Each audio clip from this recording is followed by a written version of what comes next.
Okay, we are live. Anthony Rivera, what is up, my friend? Hey, we're live, pal. Hey, thanks for having me, Josh. Known you for a long time, and looking forward to having this conversation with you.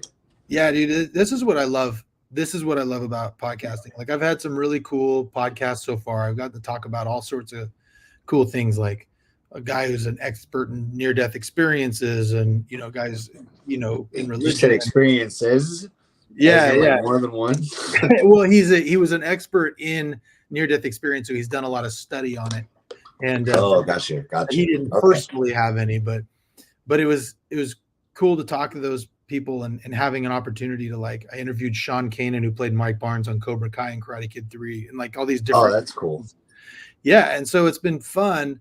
But these are my favorite ones where I get to, like, sit there and talk with my friends about their story. And because I think I've known you now probably like almost 15 years. Yeah, you know me since I was green green. Yeah. Yeah. And it was Yeah. funny because, like, you were the type of guy who, like, I saw, I used you when I was doing wrestling shows. I used you as a wrestler a bunch of times, and you were still green. And then you've just, over the years, it's been so much fun to watch you put it all together, you know, and seeing you kind of have your ups and downs in the time I've known you. I'm really excited to have this conversation and really just kind of dive into who the Riv really is. You know what I mean? Yeah. I'm looking forward to it because maybe having this conversation will help me figure out even further who the Riv is. So, That's good, man. It's been, like I said, it's been fun to watch you figure out the different gimmicks and do the different things and watch you become just a phenomenal professional wrestler. Like, just, thank you. it's been great to watch. And so let's just dive right in and talk about your background. Tell me about growing up, mother, father, siblings. What's your makeup like? Okay, so I was born in Sacramento, California, all the way back in 1986.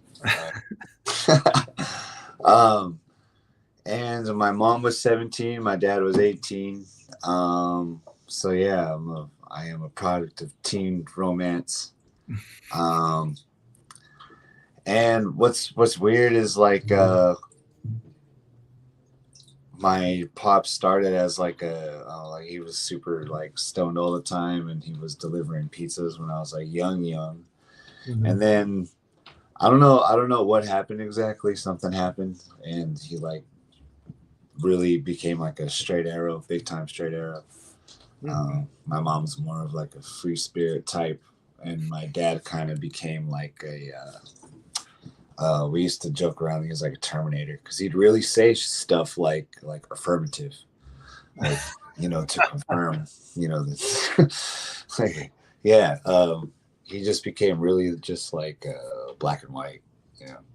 So, Yeah. When um, when did when did that change?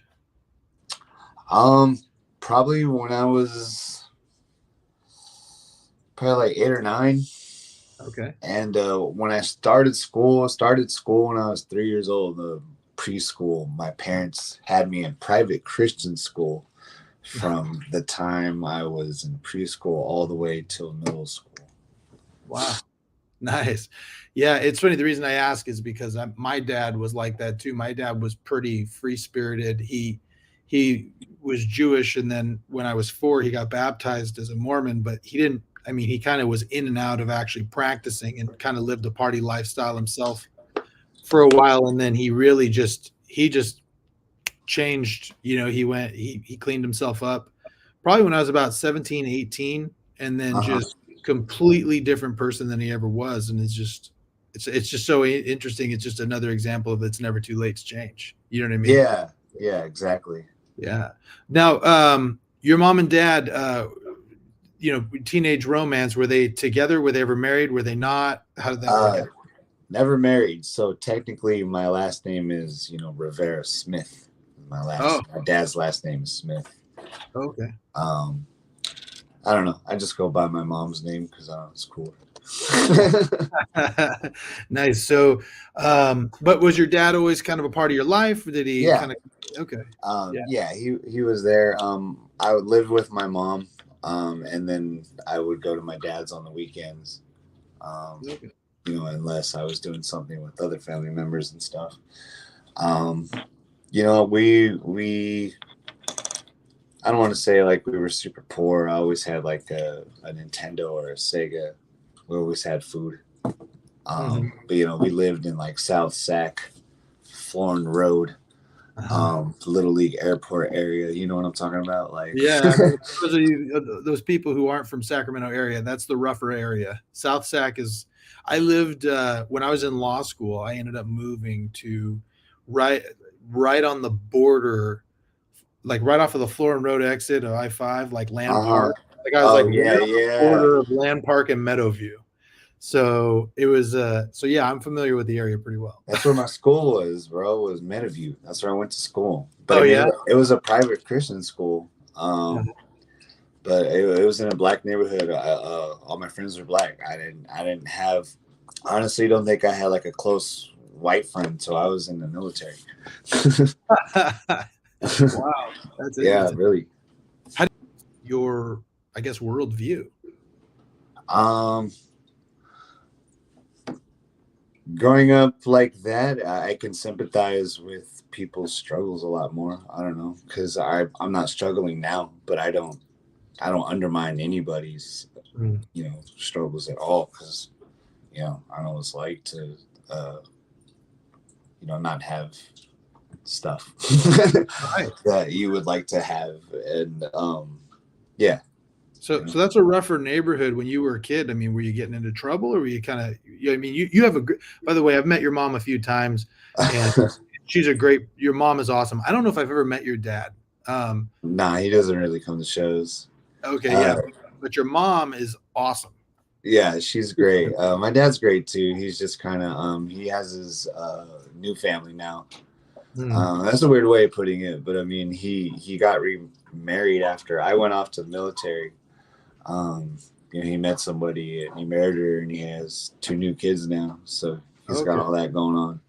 Do you ever get together with them or anything like that? Yeah, definitely. There's no like weirdness or anything there. I go over there for Christmas and stuff, but as you know, I'm hardly in Sacramento. So right. You're still based in Vegas now, right? Yeah, totally. Yeah. And I love it out here. I mean, I bought a home out here just recently, so.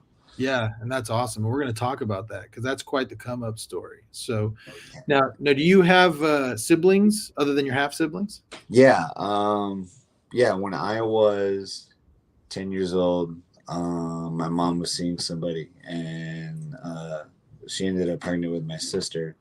And then my mom and dad got back together, and my dad ended up raising my sister. Wow. And then they broke up again when I was a teenager. That's interesting. Wow. How was that? Like growing up, was that kind of confusing or what? For me, it was great because I was, I remember when my parents were actually together. They broke up when I was like 3 or 4 years old. So for me, for like my parents to finally get back together, because my mom even got married sometime in between there when I was like 7 years old. And then she got divorced too. So, when my parents got back together, I was stoked. It was great. But then, they ended up splitting up. And things were kind of awkward in the house for a minute. Like, kind of like lived in 7 bedrooms type thing for like a month before we actually like moved out and stuff. So. Wow. Okay. So how was that for your sister? So you said your sister is raised by your dad. Did they still have a good relationship and all that too? Yeah, totally. My dad is my sister's dad. Like my sister doesn't really even anyway, yeah, for sure. My dad is my sister's dad, and she acknowledged him as so. That's awesome. It's great because she will often tell me how great he is and how much she loves him, and that's great. I remember my dad telling me when I was young, he said, hey, I did this because, I not only do I love your sister, but I also did it to show you, like, if you wanted to ever do something like that, it's okay to do stuff like that. No, that's awesome. It's really cool when you see parents that are taking into account the effect that what they're doing is going to have on their kids, Yeah. No, my dad he's a really smart guy.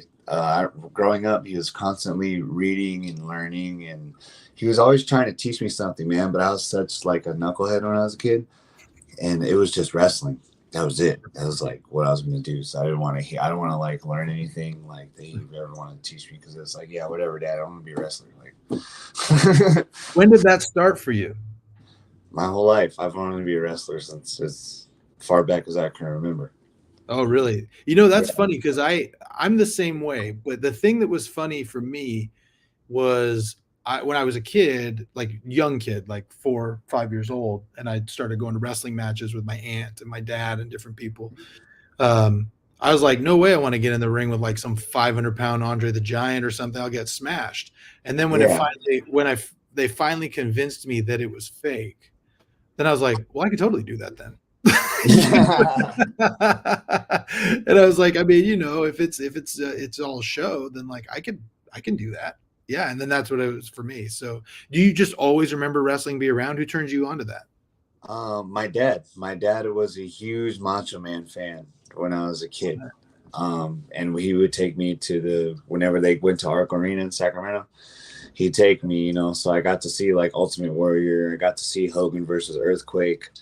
I got to see like some classic matches, you know. We were probably both at the same ones, dude. I remember Probably. Hogan and Macho Man. They did it was after WrestleMania 5. They were doing the tour, and Hogan and Macho Man showed up, and they sold the place out. And then the very next month, they announced at the show that they were going to come back a month later, and they were going to sell tickets that night. And they sold out the second show. And then I got chicken pox on the second show and couldn't go. No. Oh, yeah, man. So bummed. Ugh, those are good times, though. Damn. Yeah, for sure.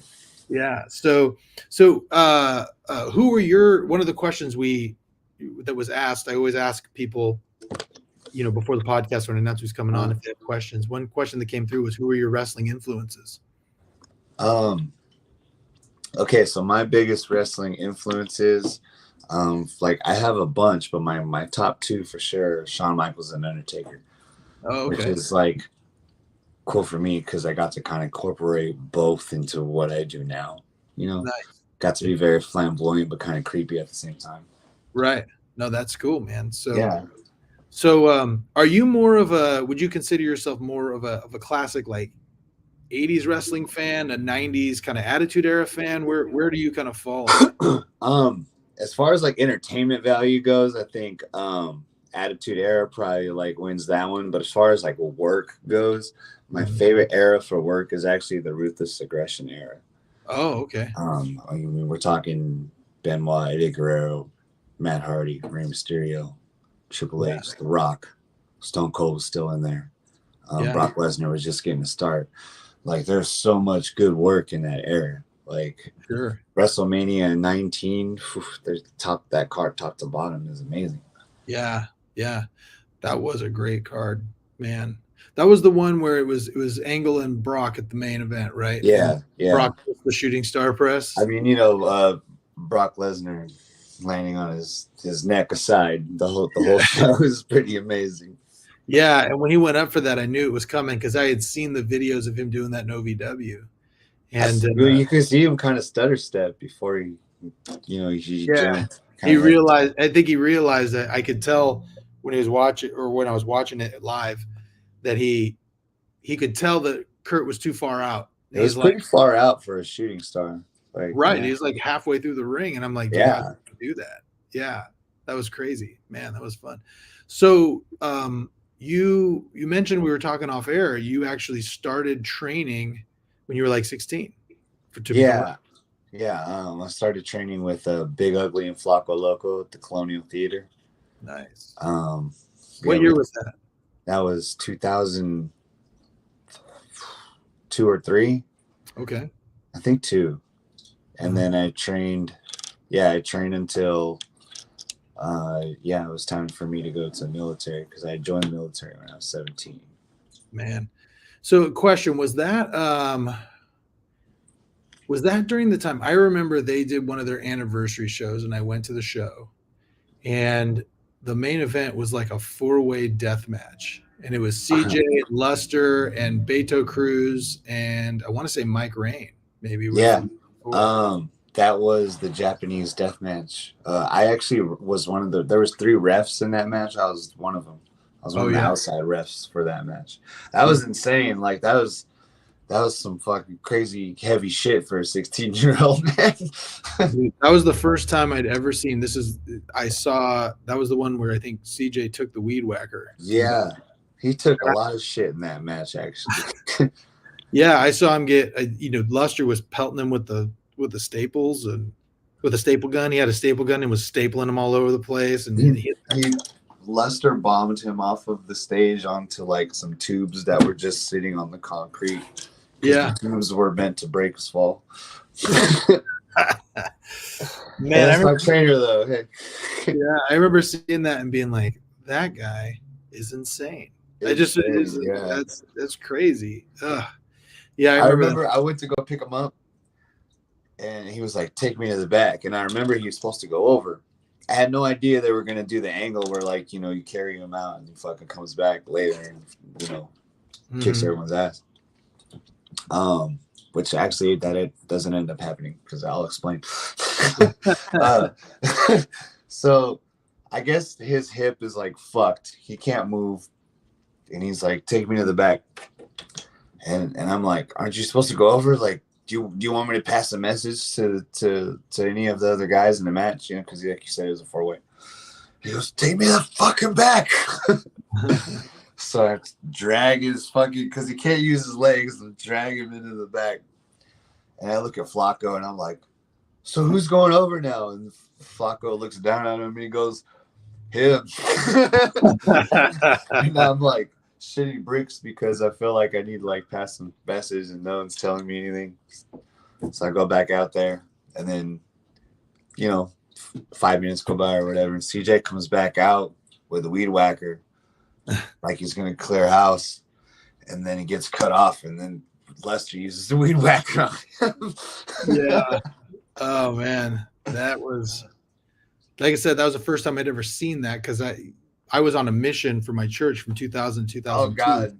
So all that FMW stuff, like it was so funny because when I left, because I trained with Ollie, Oliver John in 98, did some backyard stuff from 99 to 2000. And then like I was involved with like the first 3 or 4 SPW shows at the Colonial when Ugly hadn't gotten the book yet. So it was still Rich Roby running the place. So I leave and I come back, and that's what I come back to. It was like, what happened while I was gone? And so yeah, it was a fun time. But so you're there, and then you start training. Was CJ the guy who was training you most, or was it Ugly?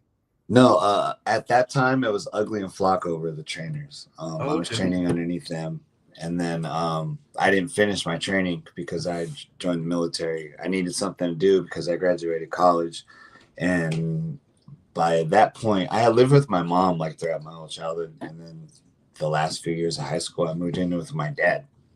Teach me how to become a man, Right. And I moved in with him. And what was I talking about?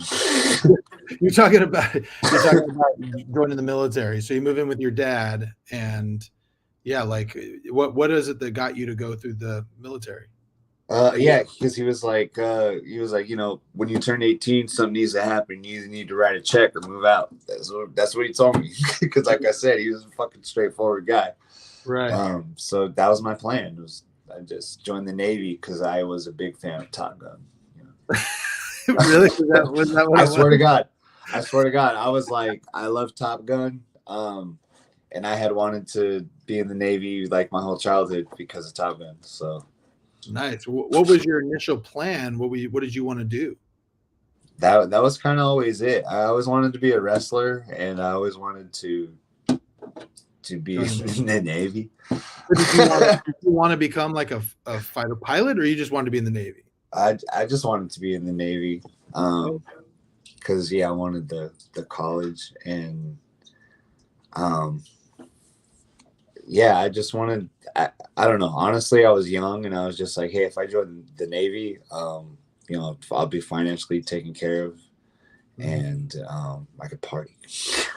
That's really what I was thinking, man. And I was all like girl crazy at the time because I was 17. And I was like, get that uniform. Yeah, I'm gonna do a port. It's gonna be awesome, and my life is gonna be great. And I'm gonna be a rock star, and Yeah. So, so you joined the Navy, and was it like a rude awakening when you got in there? How did that work?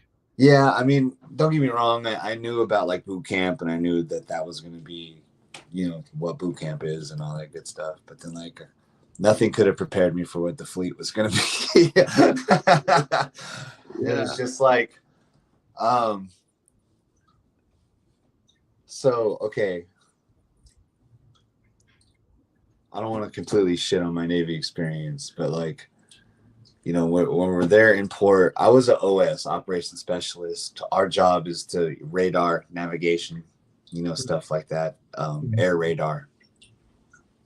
And there's not much for us to do when we're in port. Mm-hmm. So when we're in port, it was just like a game of hurry up and look busy, like every day. And then when we were out to sea, it was 6 on, 6 off, 24/7. Wow. So you don't actually get like a full 8 hours of sleep ever, unless, unless we pull into port. And where typically, so how much time do you spend on a ship versus in port? So for like full deployments, like the full, like what's called a Westpac deployment, Western Pacific deployment, you can be out there up to a month and a half before you pull into a port. So you're just like a zombie because you're working 6 on, 6 off this whole time. And then, once you pull into port, you just want to party. So you're not sleeping the whole time. How long are you in port for? Sometimes they'll be in port for like 2 weeks. Usually it's just like 5 or 6 days. Okay. And how long did you do that for? For about like 7.5 months. What was crazy is we did a 7.5 month deployment, pulled into port for a month. 2 weeks of the ship went on leave. The other 2 weeks, the first half of the ship went on leave for 2 weeks, and then the second half of the ship went on leave for 2 weeks, and then we went to Alaska for another month and a half. Wow. Canada and then Alaska, because we were testing some new air stuff, and I could disclose the secret information to you now that it's 2023. But we were testing drones. Now everyone uses fucking drones now. Right. We were using them to spy on Somalian pirates like back in 2005 or 6, and now you can buy them at Radio Shack. Wait, Radio Shack a thing anymore? I guess Best Buy. Yeah, right. The radio, for you young kids, Radio Shack is what Best Buy was before Best Buy. Yeah, and it was a lot smaller. So no, but I mean, when you get out there, I mean, what is it like? I mean, what do you like out to sea? Yeah. Like, oh man, it's quite an experience because you just get out there and there's just water like as far as you can see, and like it's the same shit every day, but sometimes the tide is like rough, sometimes it's medium, sometimes it's chill. But the night skies, I will never ever forget those night skies out to sea, for sure. Yeah, they're pretty beautiful because there's no light anywhere to take away from the stars, so it's just so much more vast and so much more depth than you can see in any city or like even any forest. So I got to imagine when you're out there, especially when you're out there for 7.5 months, you and your crew get pretty close. Real close to what? Like just close to each other, just friendly. Oh yeah. Well, some people you do and some people you don't. It's it's a mixed bag. You're taking a lot of, it's a fucking reality show, bro. Like I swear we could have, you got people from all over the country coming together in like a melting pot and just like, yeah, it's wild. Yeah. And then so I'm assuming, I mean, I know it's nothing like being in the army, but I know like the closest thing I have to possibly being in the army would be like being on a mission for my church, because you're just around each other all the time. You know what I Yeah, mean? yeah, There's no one else out there, and there's no women or anything like that, and you're out, doing this work all the time. And so some of my closest friends came out of that time just because we served a mission together. You know what I mean? And so yeah. you got to I imagine that to the nth degree for someone who's been serving in the military. Yeah, I have a couple homies that I still keep in contact with, that I served on that ship with. Because that's another thing too, you make some homies and you're all going through this bullshit together. You know what I mean? Mm-hmm. Yeah. And Now oh, go ahead. Sorry. I was just gonna say, and the food's terrible. Like, the food in the Army is way better than the food in the Navy. Like, okay. Night and day. So did you transfer from the Navy to the Army, and how does that work? Yeah, I did. So we were getting ready to go on our second deployment because I had already done a full Westpac deployment, and we were gearing up to go on our second Westpac deployment. And the Army came to our ship. They had everyone come out on the flight deck, and they had said, "Hey, your brother's in the Army. We need some extra people. If anybody like wants to join, you get like a signing bonus, and like, it's your chance to like, let's just give you the fire up speech and all that shit." And I was like, I'll fucking go. Like, I'm ready to get off this boat. Like, I hate it here. So where were they telling you, hey, we needed you to go? Because what years are this now? This was 06. Okay. And so I had went into like the Army. I had transferred over. I had done what's called augmentation, where you get augmented from the Navy into the Army. So I wear an Army uniform, but I'm wearing the Navy rank. Okay. So this is during the time where are we at within the War on Terror? The War on Terror started in 2003, or anyway, at least in Iraq, and that's where I was put. I was put at Camp Victory in Iraq when I switched over.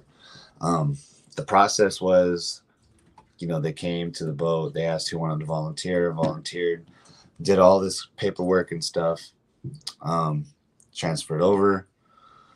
Went to combat training in El Paso, Texas for a couple months. And then we did the ceremony where we got placed into the 101st Airborne. And then that was cool because they like took their patches off and then placed it on our, to like, kind of like, make us honorary USIS basically. Right. And so, and the idea was when you were doing this augmentation, the idea was you were actually going to go serve in war. Yeah. Okay. Yeah. You were ready. Yeah. That's how bad, I'm telling you, Josh, that's how bad I hated being on the boat. I was like, I would rather be out there. Like, I hate it here. What is it that you hated? The feeling of not progressing or not doing anything. The every day, because out to sea, it was just like you're just standing watch, 6 on, 6 off, and you just become a zombie. I try to like eat as good as I can, go downstairs to hit the gym. You can't really like work out as hard as you want to because the ground is doing this, while you're trying to get workout in. Right. Living in close quarters with assholes that you don't like. Right. It's kind of similar to jail. And the food was horrible. And then and that's out to sea. And then when we're in port, it's just like you better fucking look busy, and it's like I'm grabbing a swab, and it's like I can only swab the deck so much. Right. And it was just like this empty feeling of like I'm not doing anything. Like I want to do something. Like I was young and like full of fucking. You wanted to find meaning in what you were doing. Yeah. Well, I'll tell you what, there's nothing more meaning than going off to war. Jeez. And my cousin influenced me because I had an older cousin that was an MP in Iraq, and the whole family was like, they were so proud of him, and like I felt like the family was like, because I wasn't doing anything, I was just like on a boat, so I was just like, man, I want to be talked about like a hero, like how he is, you know what I mean? So that was another like influence, Okay. Okay. So you do basic training, you get inducted into the 101st Airborne, and then you immediately deploy? Yeah, pretty much. I Okay. think they gave us like a few days to go home. Okay. So yeah, I had went home. I was kind of like with the same girl from like age 14 to like this point. Yeah. So we got like married real quick, just in case anything happened to me in Iraq. My wife can be taken care of for the rest of her life, you know. Right. Right. So we had just like got married real quick in like a church office Okay. with our minister. Wow. I didn't know you were married. Oh, really? Damn. Yeah. I didn't know that. So you got So I married. forget about it sometimes too. How long were you married? Till I came back from Iraq. Oh wow. Okay. And then you're like, Yeah, never that was like a part of the struggle was like that day-to-day life in Iraq, and then my wife was like leaving me, like, mind. slowly but surely. Yeah, yeah, that's got to be rough, man. So you go to, you said what was it was Camp Victory? Yes, Camp Where's Victory. where's Camp Victory within Iraq? It's actually around the Saddam's main like compound. Oh Actually, wow. he Okay. had he had his own palace. He had a palace. He had like a long like country club for him and his boys, and then he had a palace for his wives, and then he had a palace for his hookers. Oh jeez, man. So he and was living that and he party had life. and in the middle of the fucking desert, he had a man-made lake, like in the middle of it all. So it's like a lake, and then all these palaces were around it. And Wow. then around all that was our perimeter of what we took over. How long after? So you're in there. How long after Saddam was captured? um, what year did he get captured again? Was that like I can't remember. 2007? It had to have been like 2000, 2004. Was it? I can't remember when they. No. When did they go into Iraq? When did they first go in? Because I 2003? I think they got him. Um, I don't think we had got him yet. Oh, he But hadn't been. He wasn't. He hadn't been captured by the time you got there. no, Oh wow. I Okay. don't think so. Okay. Oh wait, Wow. no, I went. I don't think so. Because I think it was 2008 where he got captured, and I was there in 06, 07. So Okay. So when you're there, culture someone's shock. gonna. If I have that wrong, someone's gonna fucking. You have the date wrong.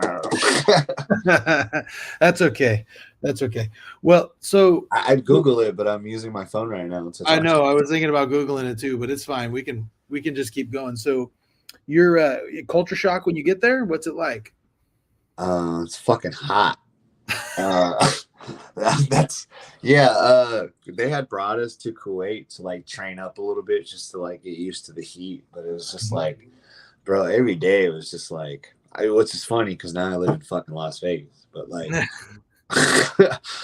every day it was just like having my hand on that doorknob, like, Oh, I lost you. all right, you got me? Yeah, I got you. You're back. Yeah. All right. Every day it just was like, man, like when you open the oven door, Yeah. just like it was just like that every day. Just Wow. opening the door to like go outside. Be like 115 outside. Wow. Jeez. So, I remember hearing about these, like, and maybe you could tell me if this is true, like these giant spiders that like, Camel spiders. yeah. You ever run into one of those? You know what? I heard a lot about the camel spiders, never seen one. Really? I don't know if it's just like my living quarters or where I was at because, but the war on terror started over there in 2003, and I got there in 07. So by the time I got there was already like mobile trailers just kind of set up for like for living quarters and stuff like that. We weren't staying in like tents or anything like that. Okay. It was like little 2-man trailers with like a swamp cooler attached to each. But often the power went out, so you'd be trying to sleep, and then you know, it's 115 outside, so it's 125 in your fucking trailer. Ugh, man, that's rough. So what were you doing for the Army? Were you doing the same stuff? Oh no. When I went to the Army, I switched from doing radar to what's called CRAM. And you could just look it up. It's like the letters C-RAM, CRAM. You can look that up on YouTube. There's some cool videos actually. But it's base defense. My job was to shoot down the rockets and mortars from the sky before they would touch down on the base. And Wow. you know, blow shit up. Wow. So how often did you have to blow out rockets? It wasn't like a daily thing, but you know, every so often, yeah. And I was there for a while, so yeah, every so often. And it was loud. You could hear like loudest thing I've ever heard in my life still. And try to like jam in the ear protection or like plug my ears before it would go off. Wow. But you're trying to like control the computers and you're trying to like hone in, and everything is done by heat, so we could kind of like find it kind of fairly easily, but like you still need to be the one that's like, you know, assuring and affirming, you know. Sure. So you're doing this all by computer. Yes. Yeah. If I could describe it's like a 18-wheel trailer. Like here would be the control booth, and here's like the mechanical like engine part of the mount, and then the mount would be here. Wow. So you said it's not a daily occurrence, but it happened often. In between those things, are you just on for like 8 hours or whatever watching just to make 12 hours. It was 12 on, 12 off, which I embraced after being 6 on, 6 off. Sure. In the Navy, because it was like, yes, I can get off and work out, go to bed, still get 8 hours, you know. Right. Man, so but I mean, tell me, I got to imagine when you hear is there some siren or something that lets you know that there's a rocket coming your way? Yeah, for sure. There's always. Tell me about that. Like your heart has to be racing when you hear something. And then because, you know, there's you know, some of the stuff I've like, you know, dealt with is like when you miss a target, fuck, stuff gets fucked up, you miss a target, you know. Oh wow. Man, that's rough. So what's the success rate within CRAM for hitting those rockets? I mean, it was high. High. I think my whole time there, I was there for a year, I only had like one bad day, but you know, that one bad day kind of made the difference. Yeah. Well, because that's got to carry with you, right? I mean, yeah, it's that's rough. I'm sorry. And like I said, I mean, if you don't want to talk about certain things, you can always tell me. That's cool. Yeah. I don't want to. Well, I mean, that's pretty much it. You know what I mean? That's it. Yeah, bad day. Yeah, and like you said, I mean, you were out there for a year and you had one bad day. That's a rough. Maybe like 1.5. but still, you know, you think about that, right? Like a high success rate, and you know, you're there 365 days, just 365-ish, I imagine, and you have 1.5 bad days, and that haunts you. You know, that's. Well, I mean, and then there's other people that have bad days too, and then you know you sympathize with your boys and shit. You know. Yeah. Like, and nothing's sacred. Everything is fair game out there. If you ain't been to war, you ain't. What do you mean by that? I mean, just like there's no filter for anything. You know, verbiage, hands. It's a war is war. Like, yeah. Did you? So as far as going out, I mean, were there ever times where you were in full? I'm assuming if you were doing that, you weren't ever in like full on combat. No. I mean, there were like a couple nerve-wracking times because we had you know, those CWIS mounts that are the CRAM mounts that I was telling you about. We had 8 of them around the base, and then like throughout the course of the deployment, we would rotate like, you know, what mountain you'd be at. Like so each month you'd just find yourself at a new mount. Mhm. One of the mounts was actually not on Camp Victory. It was at the Air Force Base. So you'd have to kind of like convoy over. Mm. And this is heavy ass wartime. And they stuck me in like the cheapest fucking Humvee they could find. It didn't even have a door on it. And I'm Right. like deploying, and I'm fucking convoying from Camp Victory to the Air Force Base, and anything can happen in between there. Sure. So it's just like constant, like that month sucked because like it was just like fear inducing every day traveling to work. Oh, wow. Whereas like the other gun mounts, you were already on base. You just had to like, go from your muster point to, check in, get your vehicle, and then drive out to your gun mount. That was already on Camp Victory. So, Wow. I mean, don't get me wrong, anything can happen at all, period, because it's fucking Iraq. But, like, that sucked, like, having to go from, that month sucked. Like, nobody liked being at that mount. Yeah. Yeah. Did you just do the one deployment? That one, yeah. Yeah, Okay. I did one Westpac deployment with the Navy and then one deployment with the Army. And how long were you with the Army? Like a year and a half. Okay. It's like 6 month training and then the year right there. Yeah, and I actually had to extend my contract in order to do that because I joined the Navy for 4 years, and in order to do that, I had to extend to 5. Oh, okay. So I got augmented for like that year and a half, and then they put me back in the Navy for my last 6 months to like transfer out because I wasn't going to re-enlist. Oh, okay. Okay. So what was your total military time then? Did you do the whole 5 years? Like, yeah. It was a little over 5 years. 5 years and some change. Okay. And then you come back.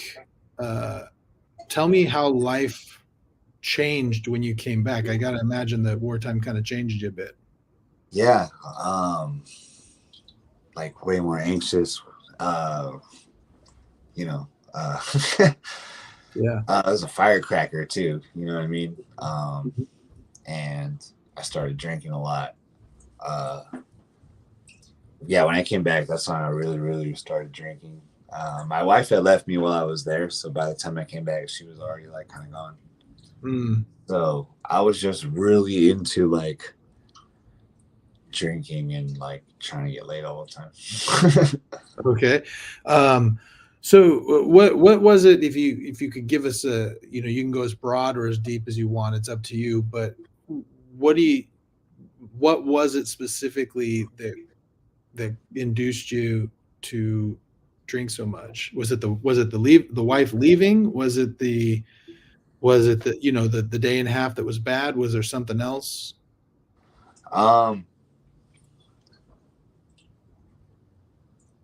I don't know. It just kind of felt like I couldn't win. Yeah, I don't know. It really felt like. What do you mean by I that? wasn't meant like I wasn't meant to be like a like a winner. So I just I was fully convinced that I was just like meant to be like a loser. So I just fell into it as like, well, if I'm a loser, then fuck it. Let's just like, let's get drink every day and keep our standards low, and then we don't have to fear any challenges or failures. Yeah, but what was it that made you feel like you were destined to be a loser? I mean, you served a year in Iraq. I mean, that's tough stuff, and you did it. I didn't feel like I did much. I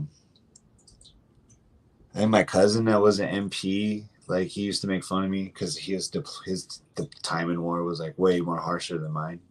It's like, you were on vacation, blah blah blah. So like that probably didn't help either. Yeah, I just like felt like I just couldn't win. So I wanted to feel like I wanted to feel good. So that's why I started like training to become a wrestler, because that's what I wanted to do. Sure. Real quick before we move on, because I do want to talk about you getting back into wrestling and all of that. But you'd mentioned off air that you'd lost some friends while you were there. Were they that? And you don't have to go too far into it. I know that I've seen you every year. You post a picture of a friend of yours that passed away. So, Who was he? so check this out. That's Chief Pike. When I knew him, he was a E5, so he was Petty Officer Pike. But we actually came from the same ship, and he got augmented too. But he went to Afghanistan and I went to Iraq. So it was one of those situations, and we were like that was my boy on the ship, like, because he had kind of like taught me how to work out on the ship and just kind of like I don't know. He was just like, felt like he like really looked out for me. He like taught me a lot of shit. He was just like a real cool, like big brother type figure. So it was like, yeah, cool. We both got augmented. Let's get the fuck out of here. Fuck the USS Cleveland. You know. Right. We both, yeah. So he went to Afghanistan and I went to Iraq, and you know, I came back from my deployment. He didn't come back from his because he had got shot in the eye, and they sent him to Germany because he didn't pass away just yet, and then he ended up like finally cutting out once he got to Germany. Wow. And was he got shot? Was he like on a deployment? Like, I mean, I don't know the right vernacular, but Yeah, do you know anything about how that happened, or? I don't know the full details. That's just a story I got. He was, you know, out on patrol, and they had gotten to a firefight. He dug down, he readied his weapon, and he came up and just got caught. Were you still in Iraq, or were you home by the time you heard about that? I was home by the time. Yeah, I was back already. Oh, wow. Sorry So, to hear. like, that was devastating, man, because I was waiting for him to come back. I was excited for him to come back. You know what I mean? So that sucked a lot. Yeah, I bet. Because he was going to be back like a little bit before I was like officially getting out of the Navy. So I was really looking forward to, you know, those last couple, you know, months or whatever with him on the ship. And then, man, that's tough. So you mentioned you were coming back and you were feeling kind of like you felt like you were destined to be a loser just because you didn't. It sounds like, you know, people made you feel bad about your military service, and you know, you obviously had some hard times. And you said you mentioned that wrestling was something that kind of made you happy. yeah. So tell me more about that. You get back into wrestling, and I got to imagine. So this has been 2 years or so now. Well, 5 years now, right? You were 5 years that you were in the yeah. So this is like 5 years later, and I came back, and some things are different, some things are the same, you know. Yeah. SPW had moved on from the Colonial to the St. Peter's Hall. Right. I remember that time. And at this time, was Samurai running things, or was this was like just when it got switched over? And to this day, I guess there was some drama about it, like how Samurai got it from Ugly, but like I don't know what it is. And I was super green, you know, coming back, because I had talked to Ugly. Like I said it my whole, like, him and Vinny were gonna train me initially, and then yeah, we were chatting like the whole time I was in Iraq. We were just not like fucking pen pals or whatever, but whenever we would chat, like on MySpace back then, whenever we would chat, you know, every once in a while, you know, we'd be like, yeah, I got the school going, me and Vinny, blah, blah, blah, we'll train you up, we'll finish, you know, it'll be a smooth ride. Was that when they were back in their garage, or was that when they were in because I know they trained in the back? I don't even know. Okay. I don't even know what they were doing. But yeah, by the time I in that email, it's like, hey, I'm in Sacramento, let's get this going, you know, like, he was like, well, I don't have it anymore. I gave it to Samurai. Him and CJ are running things now. Oh, wow. So, and then at that time, I didn't know CJ like I know him now. And I mean, like, the crazy fucking deathmatch guy, that guy, like, you know, it's funny. I've known, I mean, tangentially, I've known CJ since literally I was there. Him and Ugly both. Ugly's first official match was the same, and CJ's first official match was the same day as my first official match. Oh shit. And the day before that, Ugly, I think he's okay with me talking about this now. I've talked about it twice now. Talked about it when Johnny was on too, but the night before that, he was wrestling in my backyard. Oh And shit. it was so was Jesus. That's Oh, how okay. I got to know Jesus was when they Jesus were on. talks. Yeah, he did tell me about that. Yeah, and so we did this big backyard show in my backyard, and Ugly was on it. And so I remember I've known CJ since literally his first match, and that dude is legit. He's a legit worker. He knows what he's doing. Oh yeah. He doesn't have to. That's the thing that's so crazy about CJ is he doesn't have to do that stuff to get over. No, You know, he just did. he just like apparently likes doing it. You know what I mean? And the memorable moments. I mean, here we are. That was probably 15, 20 years ago that he did that, and we're still talking about it. Oh yeah. You know? Yeah, I'll never forget it. Yeah, that was nuts. So you get back in, you start training. How long did you have to train? Did you have to start all the way over or what? No, actually, when I went back to the academy, so yeah, when I first started training when I was a teenager, the school was in the Colonial Theater.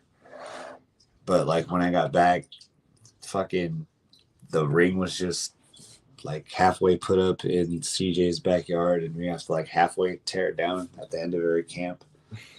But they did cut me a discount, so that's cool. Instead of $100 a month, it was $50 a month for me to train when I got back from the military. Nice. And then I trained.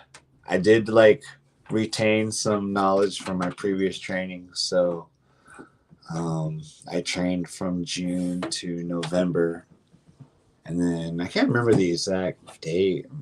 Might have been the 12th, I want to say, 12th of November, 2009. I debuted against Timothy Thatcher at Punk Slam. Oh, wow. How was that? Working Tim Thatcher. That's good. Yeah. It's fun. Like, he took a fucking bump off the apron on the floor for me. Crazy motherfucker. Oh, man. So who was training with you when you were training at that point? It was just me, Christina Von Erie, and Christina's little brother, James. Yeah, it was just us. That was my camp basically. So you were what, like 6 months before? Because I remember there was a time when JR, Brian, Tannen, yeah, those guys were the class after me. I had got wet for like 2 years, a little bit. Okay. And then Brittany Wonder, Joe DeSoul, Jared Kratos, and Brian Tannen came in, and they started training. And they were I debuted in 2009, and they were the class of 2011, debuting in January 2012. Yeah, I remember that time. I remember that time frame. So now you're wrestling. Tell me how wrestling kind of changed things for you, or did it? Like, what do you mean? In what aspect? Well, you mentioned earlier that it sounds like you were kind of depressed. You were feeling kind of low and, drinking a lot. And then you kind of get into wrestling and that makes you happy. Does that change things for you? Are you still kind of struggling? Talk about that. I just use it as an excuse to party constantly. Like, because I was at shows and I was meeting people and stuff. And I was just like always, I had lived in a apartment by myself at the time, but I hated being by myself. I couldn't stand it. So I was always like I said, man, I was always trying to get laid. So I was trying to like invite somebody over or like have a friend over to like drink with me. I'd have friends come over and make everyone do shots and shit so that they wouldn't leave and they'd have to stay with me. Yeah. Why didn't you like being alone? I didn't like myself. I couldn't stand being by myself at the time. Okay. And was there something particular that you didn't like about yourself, or talk a little bit about that if you would? I just had like low self-esteem. And I just been rejected a lot, so I didn't feel like worthy.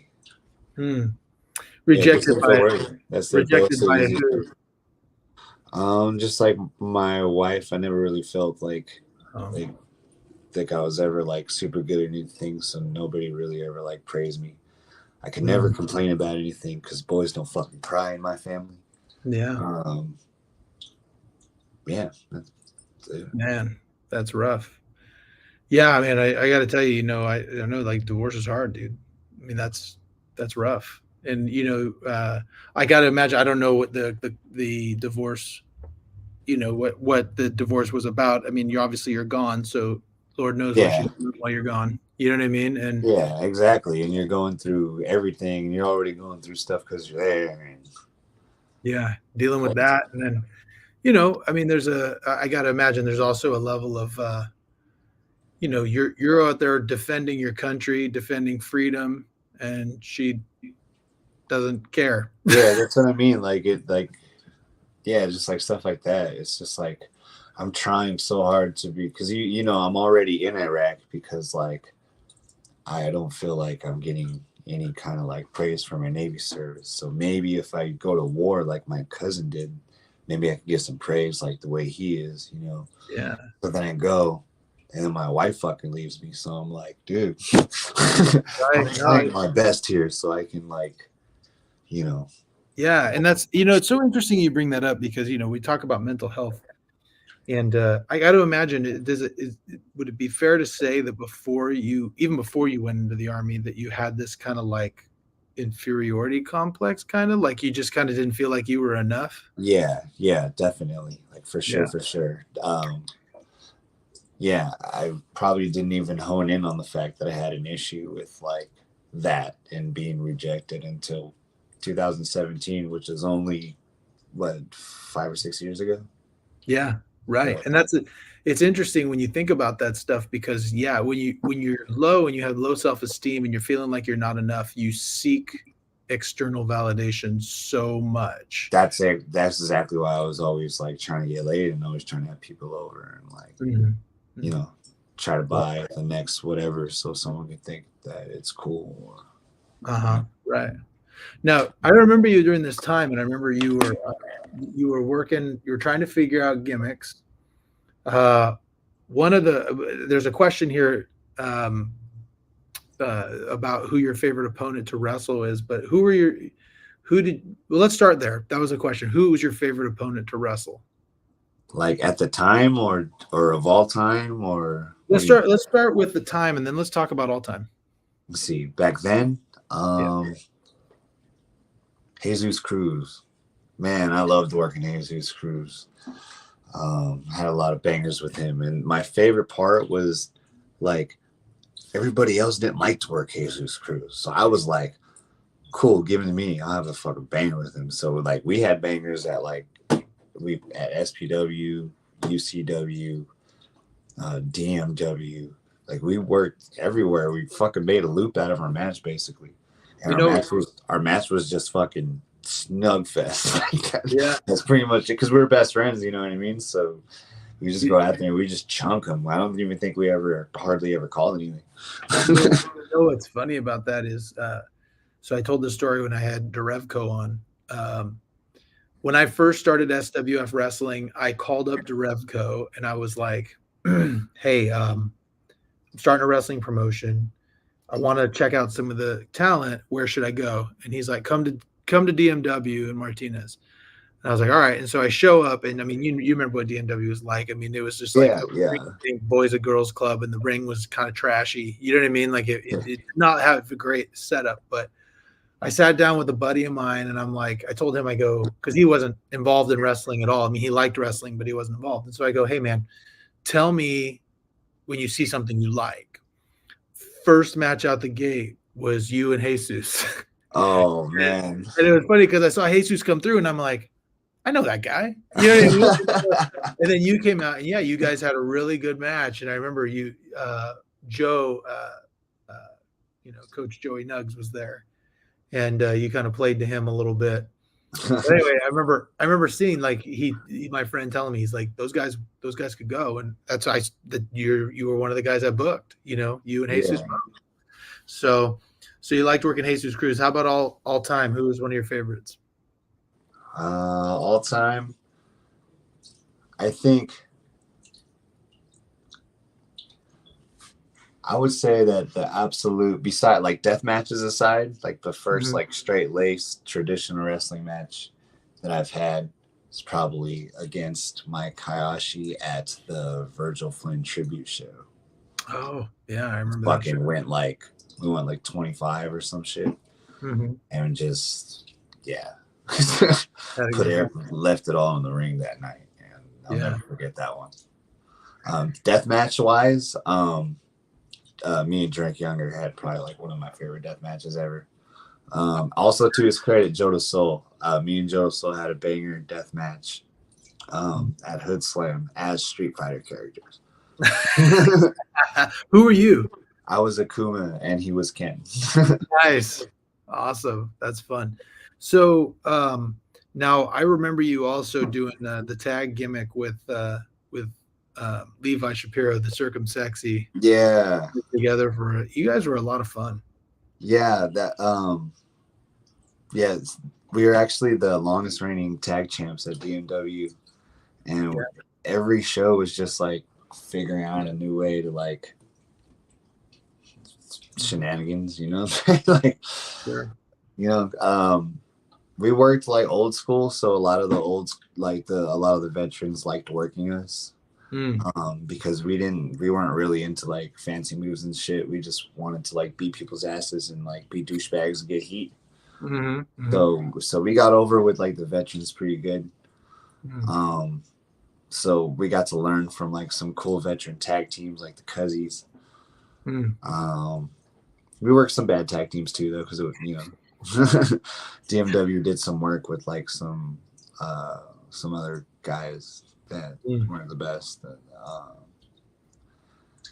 And then what else? Tagging with Johnny. I started tagging with Johnny too because we started Hood Slam in 2010. So I was tagging with Johnny kind of around the same time too. But kind of the same deal, but like those shenanigans were like way over the top because that's Hood Slam. That's an alternative wrestling show. Right. So as you're going through all that stuff, you're still, you know, I know you were still kind of living that party lifestyle, especially when you and Johnny started doing the Butabis gimmick. Yeah. You know, even when I was at Circumsexy, I was still like, you know, we were always, or I, you know, probably me more so, but on the road, so me and Levi used to get down, partying, you know. Right. Yeah. So you're drinking, and also I know you've talked in the past about drug use as well, using some hard drugs. Yeah, I didn't start that until probably 2016 is when I started using like drugs. Okay. So you debut in 2009. You're going until about that time. When did you start working with Johnny on the Butabis? 2010, April 2010 was the debut of Hood Slam and the Butabi Brothers. Okay. Yeah, and we just built up one hell of a reputation for being just polarizing yet very funny. So it was like, these guys are assholes, but goddamn, they're funny. Like that's kind of like the vibe that we got from like everybody. So it's like, we love them, but fuck, kind of keep them over there. Right. And I also know that you guys, at least the gimmick, you guys would portray, you guys were the life of the party. Yeah. Even when you're not in the ring, you guys are partying all night. But that's who we were. Like, you know what I mean? It's just like they say the best gimmicks is when you're yourself times 1,000, and that's the Butabi Brothers. I mean, especially at that time, you know what I mean? Nowadays, it's pretty much like seeing DX in 2006. You know what I mean? It's like totally like, we still have fun, and it's like because we just did a show recently, me and Johnny tagging again. Yeah, and that was a lot of fun. But I'm not out there chugging drinks and putting my face and titties and shit like I was, Right. So let's talk a little bit more. Well, first of all, in wrestling, this may have contributed to it because I contributed to your, I don't know how to, maybe your inferiority a little bit. But I remember in that time frame, I always thought you were a good worker, but for some reason, you weren't really getting your due, during that time. I mean, that's kind of like another complex that I went through. It was like, like everyone around me is getting picked for these cool bookings. Like, what is it about me I don't like? Like, you know what I mean? Right. Right. And then with that, and then that would boil up until I would like say something fucking stupid on Facebook, and then that just reiterates why fucking I'm not getting opportunities in the first place, and then fucking, you know what I mean? It's just like a big snowball. Right. Yeah, it was interesting during that time frame too. This is just an observation of somebody who was there and just and had used you and worked with you. Was that you had like this kind of I don't want to say strange loyalty, but like at least with SWF, there was like kind of a unspoken heat for a minute with SPW, and it just seemed like you kind of almost like you were so protective of SPW. Do you think that have anything to do with it? Because I was trying to like prove to the SPW guys that I'm like worthy, or like I can, like I'm one of you guys, you know what I mean? But I just never really got that rub. It was never like fully accepted into a little tribe. Yeah. And why do you think that is? Do you have any idea, or? I'm just different than the guy that was making the like booking decisions. Like I smoked pot, I partied. At that time I was kind of a womanizer, so like, I'm sure that he saw that, was like, I want to do nothing for this guy. Right. So this is again, or kind of feeding into this, feeling you're not good enough, feeling like you're never going to be enough, kind of you're destined to be a loser type feeling. Yeah. It all played into that. Just all like a part of it. Yeah, and I'm sure as you're partying and you're doing those things and people are responding to you, you're feeling that external validation when you're Anthony Robbie, right? Yeah, when I'm out there and I'm like, and I got bookings. Me and Johnny, we had bookings. So every weekend it was somewhere, probably most likely in the Bay Area, but every weekend it was time to go, and I was just like, not even living for my weekdays, basically. It was all just like, can't wait to get the fucking weekend. Right. What are you doing for work during this time? Whatever. Oh, okay. Yeah. Like whatever. Sometimes I just like literally crashed on friends' couches with doing nothing. Oh, okay. Sometimes I did nothing. Sometimes I was a home restore. Sometimes I was a DJ at a strip club. Sometimes I worked at a grocery store. Okay. I had a bunch of one times I worked at a fucking a restaurant as a not a server but a host. Just terrible. So you're going through all this. You're having this feeling. You're not really. You're not. I guess you're not feeling yourself. You're not feeling like you're. And what's wild is like, I didn't feel like I was good enough, but I was like so narcissistic at the same time. It's terrible. Wow. What do you mean by that? Complete toxic person. Oh yeah. Like I definitely feel like I was definitely feeling like I was never good enough. But if you talk to me, you would never know that. Yeah. Because I would just like. Yeah, it's interesting because I had a guy on a while back. His name is Tony Overbay. He deals specifically with narcissism, and he talks about narcissism as both a personality disorder, and he says everybody's a little narcissistic. It's part of emotional immaturity.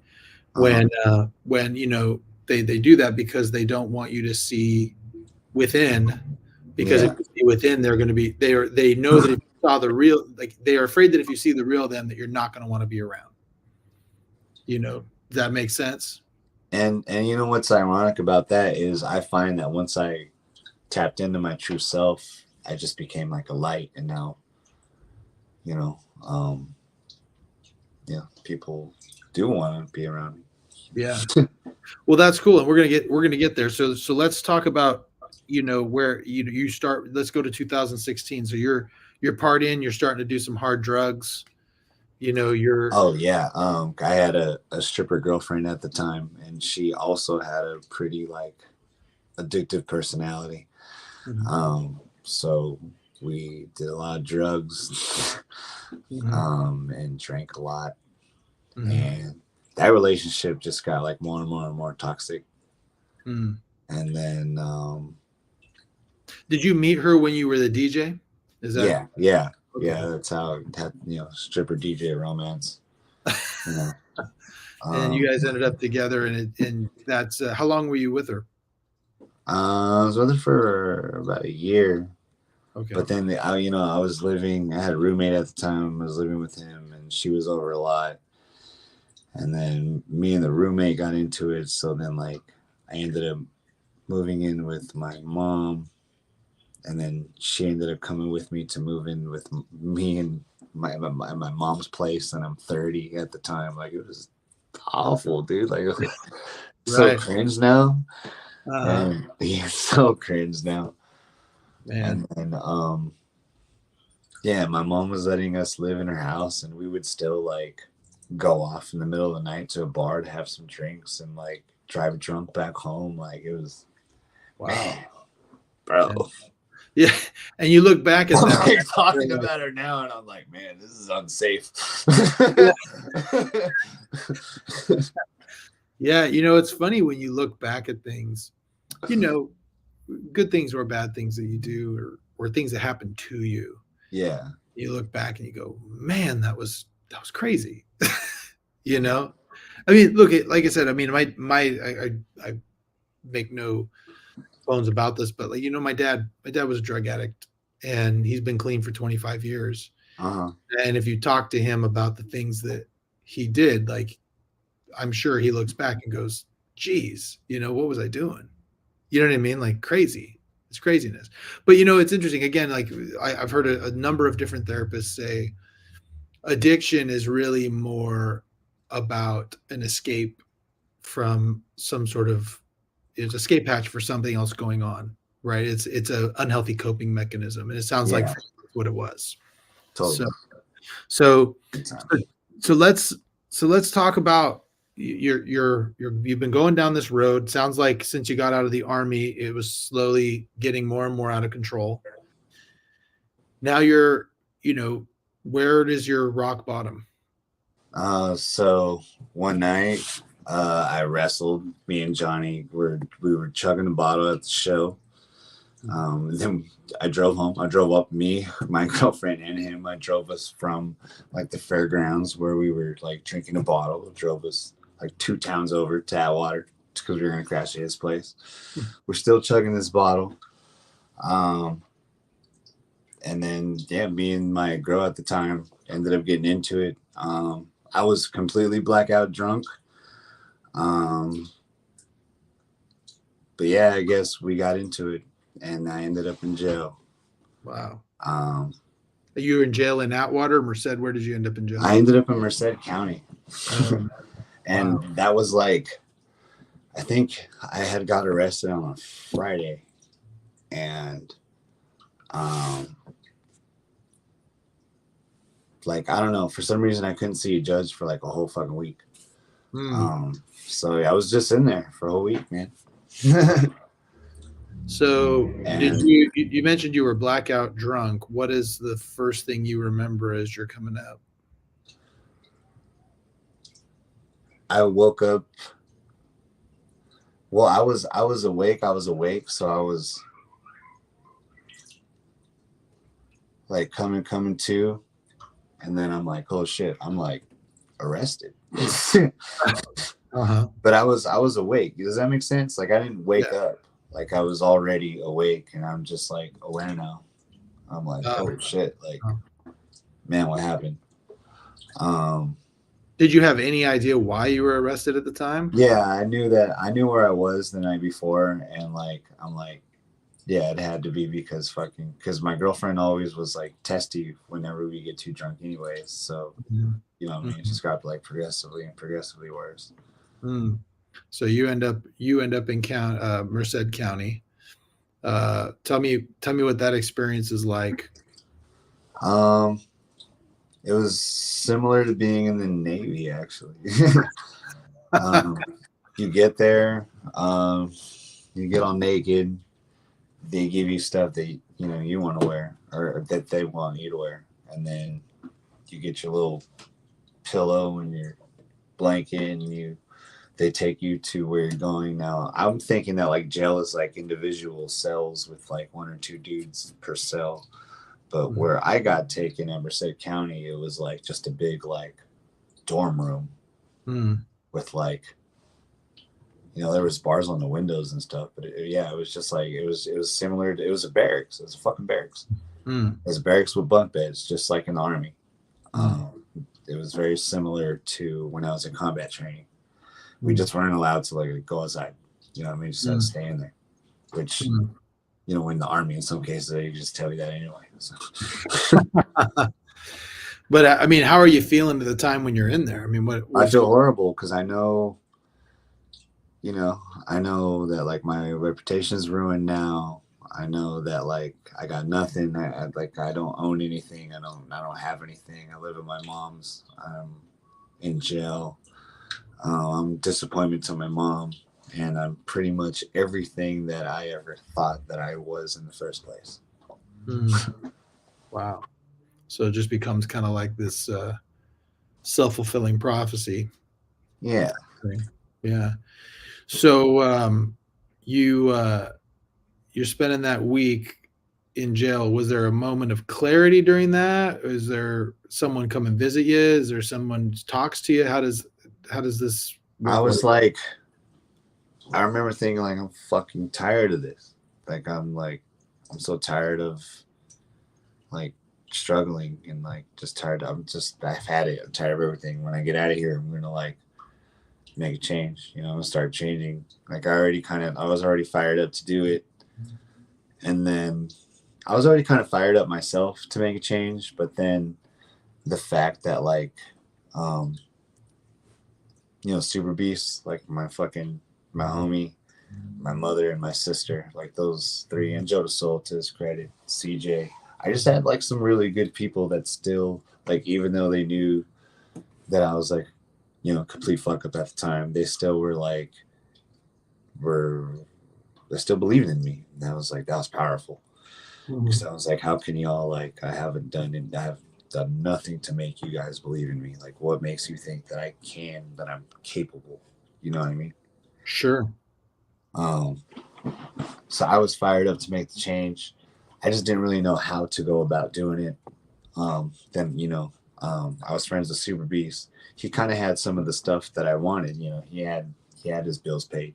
He had Mhm. a cool apartment and a cool car and a hot girlfriend, and you know what I mean. So Mhm. I started fucking taking notes. Like, what do we got to do here? We're gonna hit the gym. We're gonna wake up early. We're gonna fucking, you know, Mhm.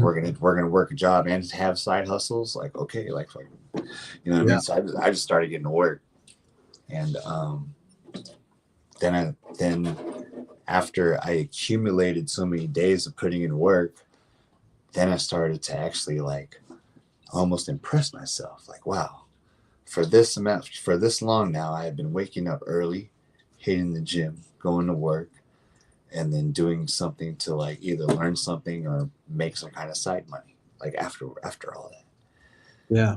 and it's just like, and just I like that feeling, and I just kept Yeah. going. It kept going. Yeah. But Do you think that you know that there's a I've always had some sort of work. I've never really had a time since high school where I wasn't doing something or having some goal. But you know, I can't help but notice and just observe as you're telling me this story that like you have some wrestling stuff, but like you don't really have purpose during this time that between right military and this time you get in jail. There's not like a lot of purpose You don't really have somewhere to go. You don't have a job that you're doing. You don't really have a goal other than get into pro wrestling. Yeah, it was like I want to be a wrestling star, but I was doing absolutely none of the work to become the star that I wanted to be. Right. I Right. just sat back and just like complained about other people getting opportunities. Right. Yeah. So it's interesting that you mentioned, so you just started getting up in the morning, you started going to the gym, you started getting you got jobs and you did some side hustles and you put in the work. And after a certain amount of time of doing that, you started feeling better about yourself. I'm gonna throw out there because I gotta give the man credit. Virgil Flynn III was the first person to give me a job when I got out of jail. Oh, wow. He was the manager at DC Metals, which is just like a recycling place. People come to bring the fucking scraps to get pennies for them, you know? Mm-hmm. Mm-hmm. And yeah, he gave me my first job there. Wow. And it, like it was nothing too. Just like, what do you got going on? Like, do you have a job? Okay, you don't? Well, you need to come work for me. That's awesome. Like, wow. Virgil was one of the coolest guys I ever met. There's very few people in the wrestling community. For those who aren't involved in the wrestling community, there are very few people that literally nobody has anything bad to say about. And yeah, really though. Yeah, I mean, you get into a locker room with some of these guys, and everybody will talk trash about somebody who's not there. Everybody. Right. One guy I never heard a bad word about was Virgil Flynn. Never. That's crazy. Yeah. Everybody loved him. Everybody loved Virgil. It's true. Yeah. It's so true. And that's the type of stuff why. I mean, I've heard of, like I remember hearing a story about when I met Nuck, the ref who refed my first match back. And I was like, if I could have you ref every match I ever do, that'd be great. He's so good. But he told me, he was like, I was stranded down in Southern California and I called Virgil, and Virgil just goes, all right, we're coming to pick, tells his wife, all right, we're going to pick up Nuck, and drove all the way down to Southern California, picked him up and drove him back. Just, you know what I mean? That's a 6-7 hour drive. And he did it like it was no big deal. Oh, man. So I didn't even know about that one, man. Yeah. But yeah, he would do stuff like that. He just, man, I miss him so much, man. Yeah. Yeah, I was just thinking about him the other day, man, because we just had the Royal Rumble happen yesterday. Mm-hmm. And I remember during that time when I was working at DC Metals, like, we'd be like, because it was like me, Virgil, Joe DeSoul, and CJ, and like, a couple other friends from work. We all worked together at the fucking DC Metals. So like Sunday would come around, and on Sundays we got off early. On Sundays we get off at 2 instead of, or 2 or 3 instead of 5. So pay-per-view days, it was like Virgil lived down the street. He had a house. He had kids, which means he had fucking snacks. It's like all the boys, we all come together, and it was like 3 of Virgil's brothers worked with us too. So we all get together and kind of like, all right, Virgil, is it cool if we all come over and have a wrestling party? Yeah. And he'd be like, I got to check in with the wife. Never would check in the wife. And people would just start showing up at the house. I had to put over that memory real quick because it happened more than once. It was a lot of pay-per-views. We're done that way. That's awesome, man. And you need somebody like that that's going to give you that chance, especially when you're off. Now, when you so you get out of jail, you get this job. You at some point, I wanted to ask you about this. You started dancing. Yeah. Tell me where that is in the story. So that is after so 2016 was the rock bottom. 2017 I start to make my comeback, and I meet this girl named Stephanie. I'm super into this girl, like way like head over heels into this girl, and we this was my first relationship after like the really toxic breakup that I had with all the drugs and stuff. And I was super into this chick, and we dated for like a year, and then we broke up after that. And I was like right back to feeling like I wasn't good enough again after like I had put in all this work. So I needed something to feel empowered again. Mm. So that's when I started going to burlesque class. Nice. Nice. What made you think about burlesque class in particular? Because burlesque intrigued me, because I can get the sexy empowerment feeling I wanted, but I could still tell a cool story like pro wrestling. Ah, okay. All right. And in this time frame, by the way, you get clean, right? Yeah. The day I went to jail, that was the day I had my last drink. Because you know, as far as like why I was going to jail, I was accused of something way worse than what I actually did, but I don't want to sit here and be one of those people that downplays it like that, because you know, toxic is toxic, and being a trash person is being a trash person, you know. So kind of forgot where I was going with it, but well, we were talking about, you know, you got clean. yeah, You got clean I didn't ever want to be even put into a situation where I could ever not be in control of myself. So I was like, every time I've ever tried, because I've already tried to like be in control of the drinking before, and it's just like, you know what, every single time I've ever tried to like cut back or stay in control, the alcohol always fucking wins. So let's just cut that out. Let's take that out. And I for a while there, I even cut out the marijuana. I was just like straight edge for a while. But then, you know, I ended up realizing the marijuana never made me a fucking asshole. Yeah. So that's something and I imagine that also helps with some of the mental health issues that you're. And I wasn't sleeping when I wasn't smoking. So I'm a bit of a cannabis advocate. That's really all I do. You know, I don't, because I was also doing a lot of cocaine and Molly when I was like nearing my rock bottom. Yeah. You know, so I don't do any of that stuff. I haven't touched any of that since the day I went to jail, which was October 3rd, 2016. Did you do any sort of 12-step programs, or you just do a cold turkey? I actually went to Celebrate Recovery, which is, yeah. Wow. So that's now been 5-6 years? Yeah. 6 years and some change now. Wow. That's awesome. So now you go and you take burlesque class, and how does that, like, what is it about that that's empowering to you? It was for two reasons.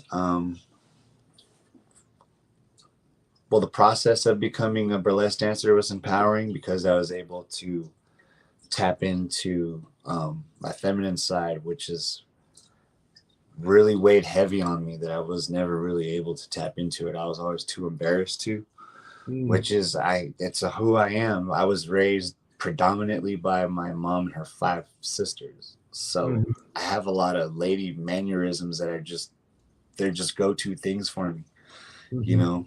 And it throws people off sometimes because I like to fucking do a lot of masculine shit, but sometimes I'll have a conversation and I'll throw one of these, you know, or whatever, and they're just like, what?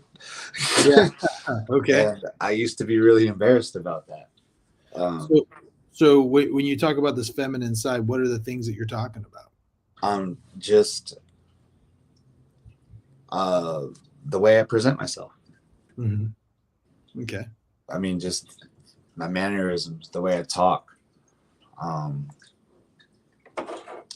the way I react to something, you know. Sometimes, and you know, I don't want to do the dance. Sometimes I want to be like, you know, like it's just who I am.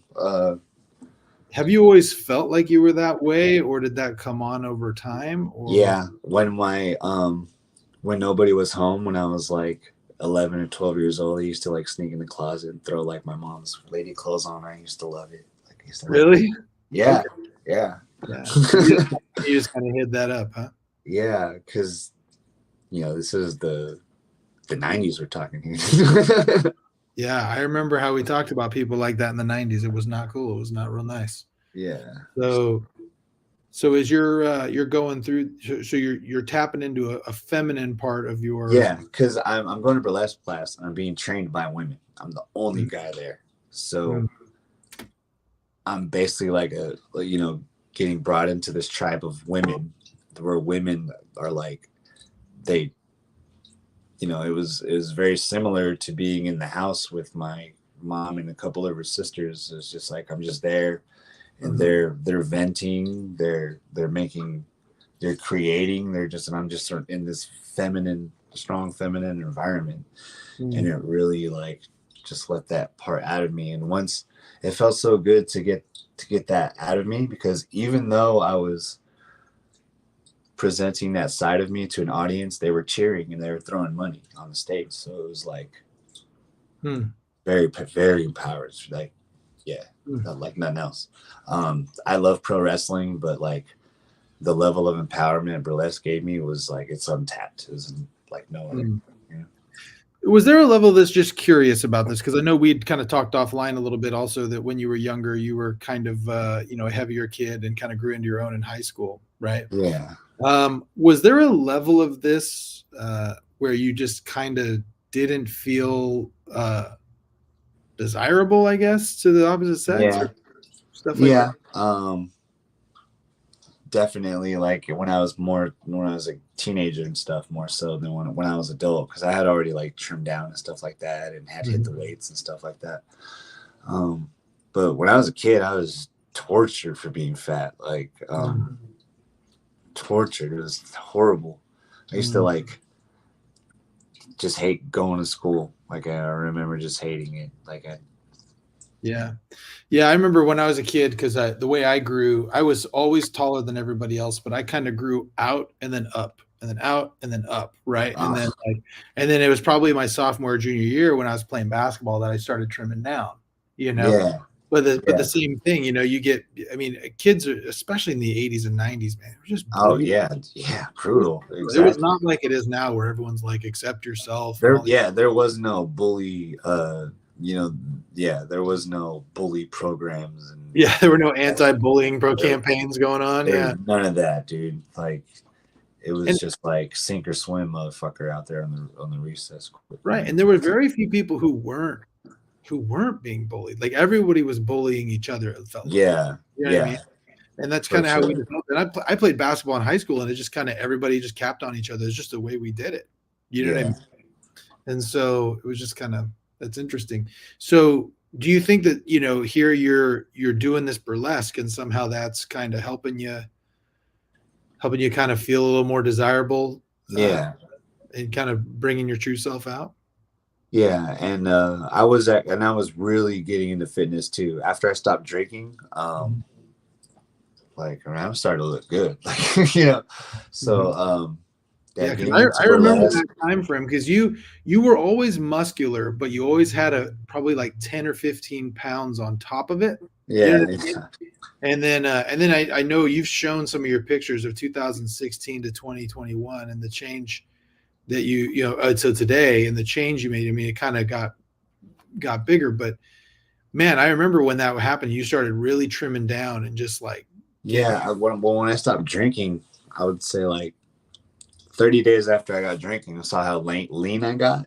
And then Mhm, I just got obsessed with fitness after that. It made me feel so good, mhm. like, Yeah. So um, yeah, talk about for you fitness as it relates to your mental health. um, man, I need it. Uh, it used to be all superficial to me. It used to be all just like, I want to be special looking. I don't want to look average.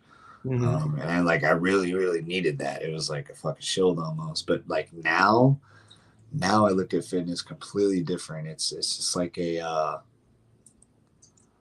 I need to put myself through strenuous physical activity so I can be ready for life. Yeah. I can handle a long grind and then having to smash on some homework right after that with no break in between. I can handle that because I put myself through strenuous physical activity. It's like it gives me that mental toughness that I need to meet the other goals that I have for myself. And it also taught me patience. I didn't have a whole lot of patience before fitness, and there was a lot of times where I wanted to throw in the towel and stop training and stuff. And my bro Super Beast would be like, "No, you gotta keep going. Like, just trust me. Like trust me. A year from now, you're like, just trust me." And I was like, "All right, fuck, keep going." Fucking kept going, and he was right. There are so many. I wish people understood how many life lessons they can learn in the gym. I mean, Dude, really though, like I just said, I learned patience, and like that is such a monumental lesson to learn. yeah, Like, you hear about patience, but you don't like really grasp the concept and like learn it. I didn't until I got into fitness. Because dude, it's funny you bring that up because like I remember I was telling somebody who was talking about going to the gym, because you probably get this too. Every once in a while, you'll get a message from someone who's completely out of shape, and they'll be like, "Hey, man, where do I get started? How do I, what yeah, do I do? I seen your transformation, or because I have my own transformation. I mean, I was 350. yeah, oh yeah, you're looking good, man, for sure. Yeah, thanks. I appreciate it. And I always tell them the same thing. I go, listen, here's the number one thing, right? No one workout is going to do it for you. Like Yeah, it took me almost a year before I saw a muscle in the mirror, you know?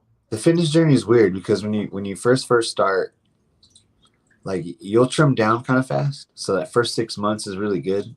Yeah. It's the after that first 6 months, and you kind of like you stop trimming down so much, and then the muscle like starts to slowly build. You're not that first initial pump in your whole body's kind of like has already filled out, so now you got to start adding to it.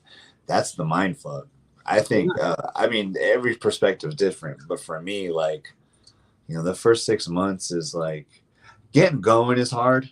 Mhm. That first initial get going, and then if you can get that first stride going for like a month, then you're good for like a good 6 month run. You could probably stay pretty motivated. After that first 6 months, that's when it starts to be challenging because that's when you stop seeing the quick Yeah. results. Right. Starts being real slow grind after that. I remember one time I was talking, I think it was you. I actually was talking to you and I said, "Hey man, how long was it before you felt like you were really like getting the body you wanted?" And you were like, I would say after working out 5 years. And I was like, 5 years? Like seriously. But it's true, man. Like I've been doing it now since I started hitting the gym 6 days a week in 2019. We're 4 years in, and I'm like, yeah, it's dead on. I mean, and now it's like it's not even a thing. Now it's not even a thing like I have to go to the gym. Yeah, You know what I mean? exactly. Like if I don't, my whole day is screwed up. Yeah, because I don't know. It's just you get endorphins off of it too. It's Yeah. just like it's setting up yourself self discipline. It's putting yourself through the strenuous activity that gets you that makes you callous for dealing with shit you don't want to deal with. Yeah. By making yourself work out every day, you could deal with life so much fucking better than if you don't. Yeah. You will learn so much, and you'll look good. I mean, Yeah. Right. it Yeah. and that's funny. That's how fitness started for me. Was I just wanted to look good. That's all I cared about. And now it's like I probably look a lot better than I think I look better now than I did then, and I care so much less about how I look now. Yeah. It's weird, right? Like how life does that sometimes. Yeah. Yeah. It's interesting how if you really if you really put it in, I mean, it's an hour a day, right? Like if you really want to 1 hour a day. And I remember I hear people sometimes drives me nuts when they're just like, "Oh man, how do you find time?" And I'm like, "How do I find time?" If it matters to you, you'll find the time. Yeah. If it matters enough, you'll find the time. And when they tell me they're too busy for the gym, that's the other thing. I'm like, "You're too busy for the gym? I got 4 kids. I work as an attorney. You know what I mean? I do a podcast. Like I've got church responsibilities, all this stuff, and I find an hour a day to go to the gym. You're telling me Yeah. you find an hour, you can't shut off American Idol for a little bit and go and Yeah, no, that's the biggest cop out there is I don't have time. right. So anyway, going back to burlesque, so eventually at some point you actually start working as like, a show boy, right? Yeah, I'm a couple burlesque shows in. So I'm kind of like working the California burlesque circuit, and like I'm doing wrestling a lot less, and which is fine by me because I don't have to see my ex anymore because she was still coming to the shows and like banging the other wrestlers and shit. So, so fucking so I don't want to be around that, and that whole thing like kind of bothered me and made me mad. So I was happy to like being around a new scene and stuff like that. So yeah, I'm doing a show in Sacramento, and they bring out a guy. My burlesque troupe brings out a special guest. His name is Mr. Showtime, and he runs like an actual like male dancing troupe, and they're fairly successful. And he's been around. He's been on like Conan O'Brien. He's featured in a movie. So he's done some cool stuff like as a male dancer, doing the Magic Mike thing. And I saw him perform at the burlesque show that I was on, and then he saw me backstage. He came right up to me and he was like, "Hey man, this burlesque stuff is pretty cool, but you want to make some real money dancing? You should come with me." And I was like, "Yeah, man, what's up?" And I had to pay some dues. He had me be his driver for his private shows, but every private show he would be like, "Just watch me do this, and just watch how I do this one thing." And then the next show he'd be like, "Okay, I want you to watch how I do this." And he hell schooled me on how to fucking squeeze as much money out of a private show as you can. And I took him around in summer of 2018. I took him around June to October, and then in October I had my first private show, and I hit the ground running just doing that. Wow. And you do a private show. Tell me what a private show, what does that involve? Like, is it It's just like going to dressing up like a cop, knocking on the door, going in, and putting on a show for the ladies. Okay. Doing cool little lap dances and cool chair tricks and picking the girls up and spinning them around and shit like that. And, at this point I've developed a self-esteem and I'm feeling pretty good about myself finally, because I had put in, like I said, it was slowly but surely I was impressing myself more and more to a point where it was like, okay, cool. I have a physique now. I have a little bit of money in the bank. Like, okay, we're somebody. We're not feeling like we're nobody now. You know what I mean? Now doing this show, so I'm guessing it's a lot of like bachelorette parties, private parties, things like that you're dealing with. For sure. So what is an average night? What do you take home on a private show? It depends on how many private shows I get. Like during my peak of doing that, there was some Saturdays where I would do like 3 shows a day, and it'd be like Lake Tahoe, San Francisco, and Reno. So it was like in one day I'm traveling to 3 different cities, knocking out these shows, and I'm making $500-$600 a show. Wow. You're doing 3 shows a day? Yeah, like at my peak on a Saturday, Sunday. Yeah. Wow. We were doing really good there. Since I moved to Vegas, not so much. But when I lived in Sacramento, I was doing like the NorCal circuit. Yeah, private shows were coming in, and it was good. It was really good. So you would make more money in Northern California than you would in Vegas doing that? Yes. A lot more. Wow. That's surprising. Why do you think that is? It's probably because they don't really do private shows a whole lot out here. In the agency, I never really got linked up with the agency out here. My agency in Sacramento does reach out here, but they're like, if you did a search engine, they would be like way down there because they're Sacramento based technically. Okay. So yeah, I just don't get it. I'm not hooked up with a new agency out here. And I've done burlesque out here, but I've done a couple private shows out here, but it's because my old agency got a call about it. Okay. Man, so you do that. Now tell me, so you part of your story that you told me when we were talking about setting this up was at some point you packed up as much stuff as you could into an SUV and drove to Vegas saying this is where I want to be and slept on was it Super Beast?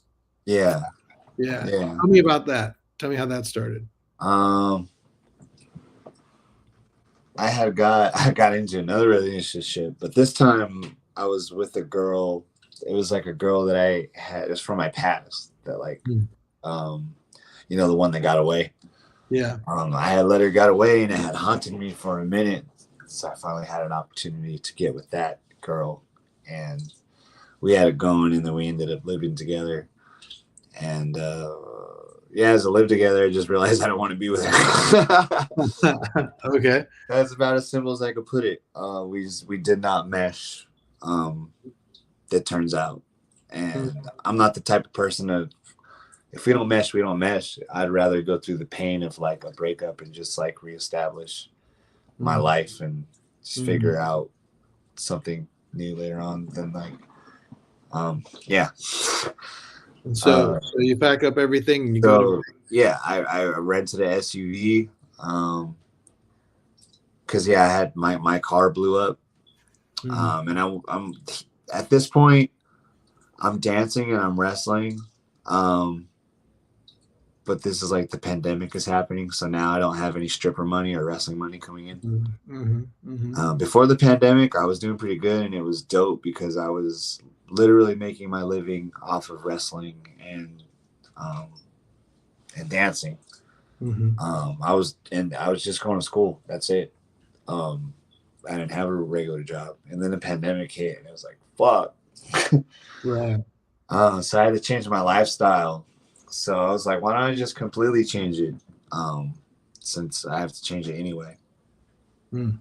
So yeah, I rented SUV. I put as much shit in it as I could.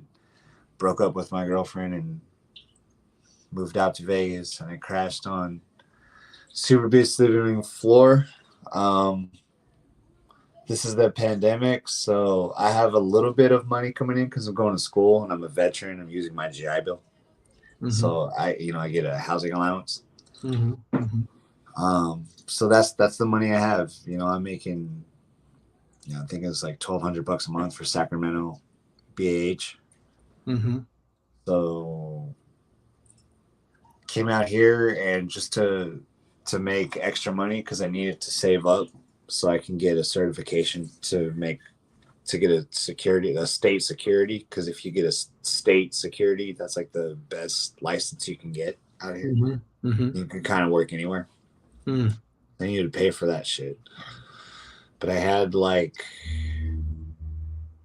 my finances weren't the best, so I just started fucking every night. I would take my folding chair and I would walk a mile and a half from Super B's house to Fremont Street during the pandemic because Fremont Street was the only thing that had some stuff going on during the pandemic. Mhm. Mhm. And I fucking hustled lap dances. I hustled lap dances on Fremont Street until I saved enough money to get my security certificate. Wow. Jeez. So how you're in the middle of the pandemic where like nobody's walking around and you're just hustling lap dances? Yeah, I mean, there's like, there's some people there. Um, Mhm. but yeah, I fucking went out there and I dressed up in my little firefighter outfit, and I just work out there for tips. Sometimes I did really good, and I come home with like $200. Sometimes I come home with just like 25. Yeah. But But whatever you can come home with, right? yeah, yeah, because I didn't have a job, so it was just like just go out there, and it was pretty easy to register to be a street performer on Fremont Street. Nice. So you do all that, and as the the pandemic kind of starts waning, what happens next? Um, well, I got a regular job with the security company out here, and still going to school, so my income is pretty decent. But then something life changing happened. I had been fighting a case with the VA for about 2 years for my time in war. And when I first got out of the military, I didn't get any type of pension or anything offered to me. But since I had been through these experiences with the drinking and the 12-step program and the jail and all this stuff and all the jobs that I lost, and I accumulated one hell of a story, one hell of a case. Mm-hmm. Sent that into the VA, and I battled them for year and a half, 2 years, somewhere around there. And I won. And the way it works is you get paid from the day that you file your claim with the VA. So I filed the claim, battled them for a year and a half, won. So I ended up getting a whole year and a half of back pay, which was thousands and thousands and thousands. And that ended up helping you out. And the case was about, what was it? Was it to be like considered a disabled vet? Is that? Yeah. Okay. Exactly. Yeah. Right. And so now you are, you've accumulated that, and now you have a pension as a result. Yeah, I'm a 70% disabled veteran. I have percentage due to PTSD, insomnia. What's this word? The ringing in the ears and loss of hearing. Oh, okay. Ringing in the ears. That's a tinnitus or Tinnitus. Yeah. Wow. So, and the PTSD, one of the questions that came through was, we hear about military personnel all coming home with PTSD. Why does this happen? Is it just the fact you're in war or something else? Sometimes they have you do terrible, terrible things, and you just gotta fucking live with that. Yeah. Sometimes, and that's for more the infantry type. For someone like me, it's when your job is base defense and you miss your target, and your base ends up getting attacked because you missed your target. Yeah. Wow. Was there also some sort of ridicule attached to that? Like, if you missed a target, did someone come in and rip you up for that, or it depends on why you missed your target. I just didn't get to it in time. It wasn't because I was distracted or anything. So, man, that's rough. Did you end up getting some of that ridicule, or? I don't think so. I mean, I'm sure I felt like it at the time. I did, Sure. But thinking about it now, I'm sure it was just like Yeah. Well, you can't be fucking. You can't hit a home run every time, Sure. Well, so now you're hustling lap dances.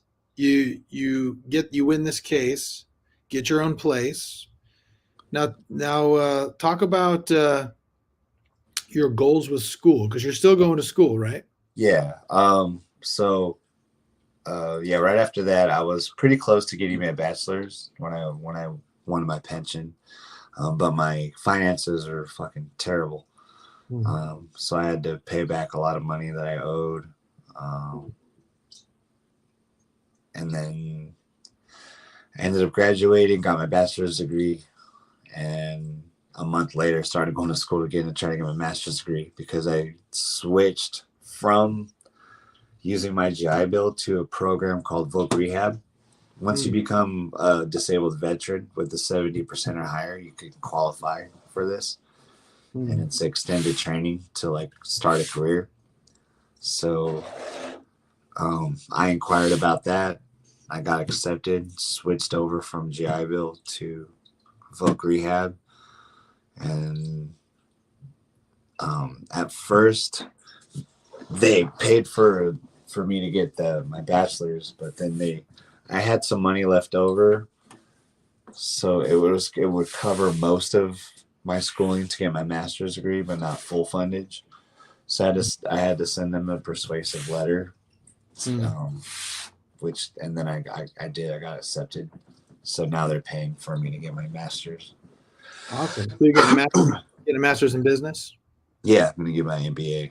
Awesome. And what do you hope to do with that once you get it? Um, I have a couple of ideas. One of my ideas is actually like fitness, but like really, really tapping into the mental health fitness of it. Mm. Hmm. Um, so I mean, I have that idea. I have like a couple of fun, creative ideas. It's just kind of like we'll see what I really want to do when I get there. Right now, I'm really working on getting my master's degree, and I'm in the middle of buying my first home. Yeah. That's those were the two goals that I had set for myself. Honestly, I'm so close to getting those. I haven't even started thinking of where we're going to go next. I just knew that, like, when I had hit my rock bottom, I wanted to become self-sustaining, and that I wanted my degree and I wanted my own home. And now you got it. You're right there. Yeah, yeah. I mean, I have my degree, so I mean that goal's met. But then now I have a new one to get the master's. Yeah. Because I didn't know it was only going to take like a year and a half extra for me to get the master's. So once I found that out, it was like, Get it. let's just do it. Yeah. Get it. Talk about why do you think it would be important? You're talking a lot about goals. Why is it important for you to live a goal-oriented life? I don't have any kids, or I mean, I'm not taking care of anybody. I just have to take care of myself, and I find that I am most happy when I am working towards something. Once I stop working, and that's what I like how you said. Remember, like just I don't know, 20 minutes ago, you were like, I noticed that when you were talking about your time span of from Iraq to your rock bottom, there's no, you know, the ship is going, but we're not going nowhere. We're not heading anywhere. Right. And that's when I was miserable. Now that I set little mini goals to obtain big goals, my mental health is so much better, and I have the self-esteem, and I have a lot of more self-love, and I'm actually what's called proud of yourself now. Yeah. Yeah. What changed? What was it that you would pinpoint to? You've gone from, I mean, to me, this is a cool story. I mean, you've gone from basically never feeling good about yourself to what, the age of 30, 31, to now you're 36, 37, right? Yeah. And you feel great about yourself. You got your own home. I mean, you went from jail to you're getting a master's, you got your own home. You've got all of these things. What's different? Would you say is the thing that makes it different? Fuck, I guess I haven't really told anybody this before, but I guess I could say it now. When I was going through my 12-step program initially with my rock bottom, an old man that I never met before came up to me at church. I'm not really like a church type person. The old man I did not know. I didn't even know his name. I still don't know his name. He came up to me and he said, "Hey, God's telling me that you're going through some stuff right now. And he wants me to tell you that you need to keep going, and you need to just keep doing what you're doing." And he's like, "I know you have something that you want to work on. Just keep working on it, because you're supposed to show other people that they don't have to stay in their terrible situation." Wow. I've never told somebody that. Actually, Well, I told wow. my mom that, and that's about it. Edlow podcast exclusive. I'm glad you shared it. That's awesome. And I guess since that moment, I guess, is when I felt like I actually had a purpose. And So what would be the message that you would share if there was somebody here right now who's listening to this, who's struggling, who's in that bad spot? um, if you are intimidated by how long something will take to achieve, and if it seems scary and if it seems like impossible, just remember that that time is going to pass anyways. So you can try your best every day. Some days you know, you have a much higher percentage of feeling better about yourself if you just try your hardest every day. Some days you're going to feel like shit because you're going to try your hardest and you're going to feel like you're not making any headway.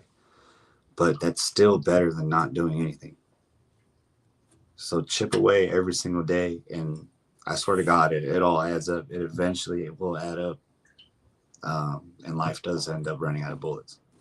That's about it.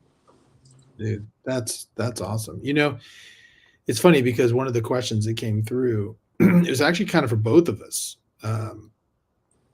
It said both of you have seemed to have had some really good times and some really tough times. And this person, I don't want to give too much because I don't want to give away who it is because it's supposed to be anonymous, but said they're having some good times. They've had some good times, but it seems like most of the times been bad. That people aren't giving them their due. That it seems like they just kind of run into problems. And they said, how am I supposed to go about finding happiness in my life when all of these things seem to be against me? What would you say to that?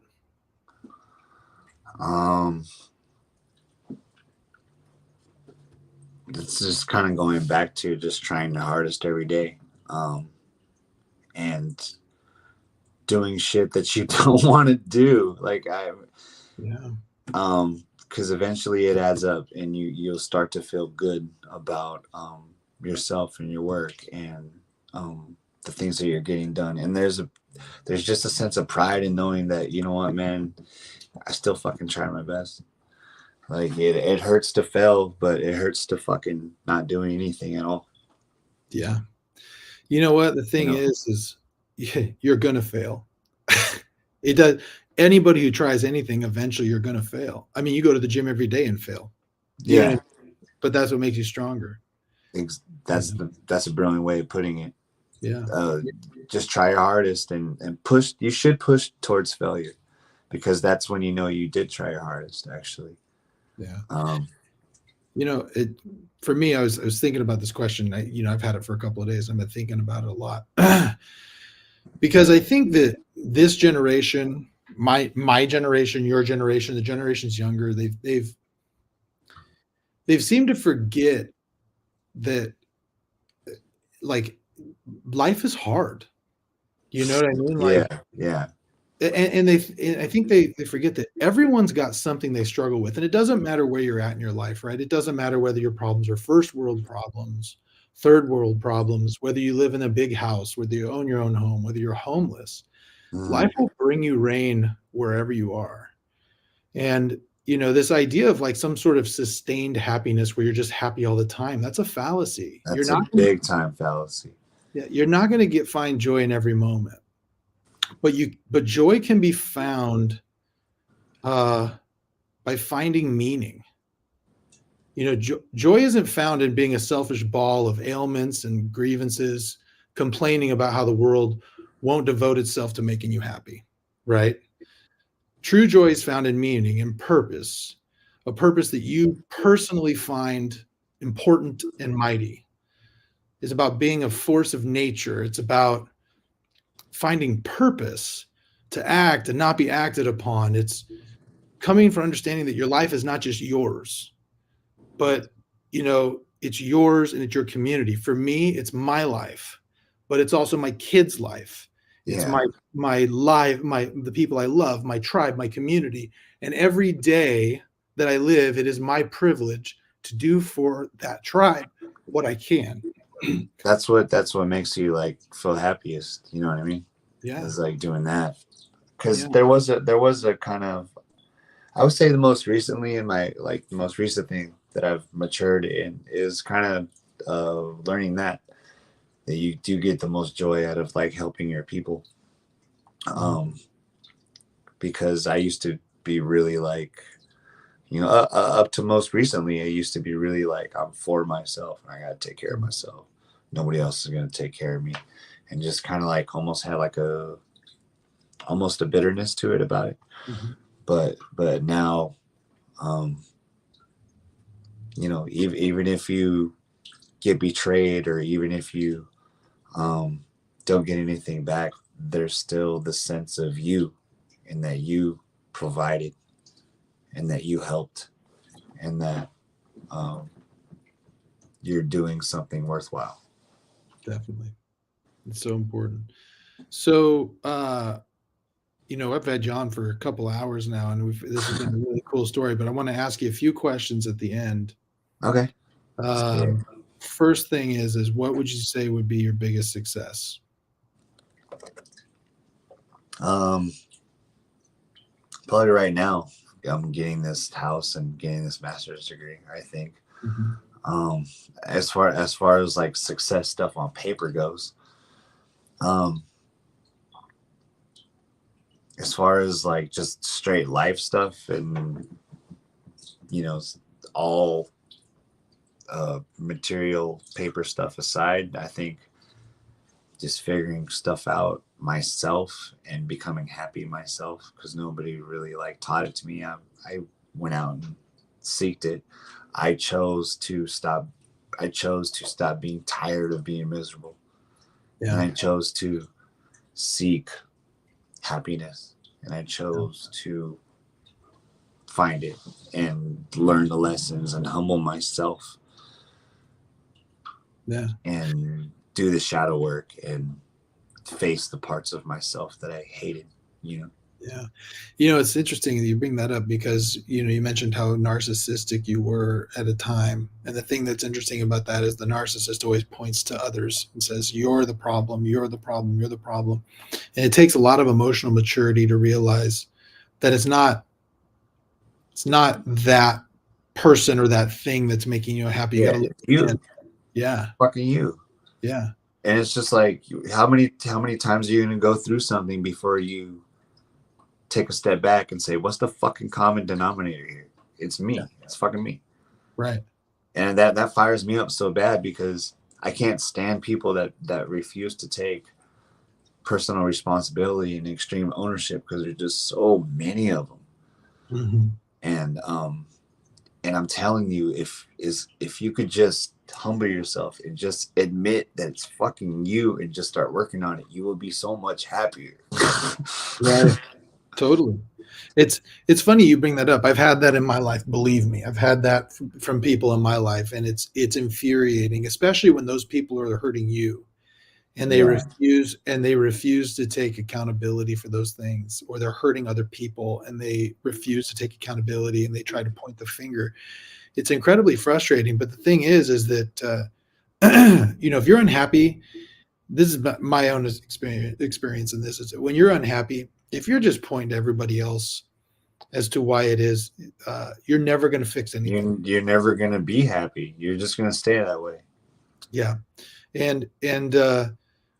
So, yeah, I think extreme accountability, it sounds like for you, like it wasn't until you finally started taking that accountability and looking at yourself and looking at what you needed to change, making those changes, setting those goals, is where you got to a place where you're now happy. Yeah, because I did not like myself, you know what I mean? And then,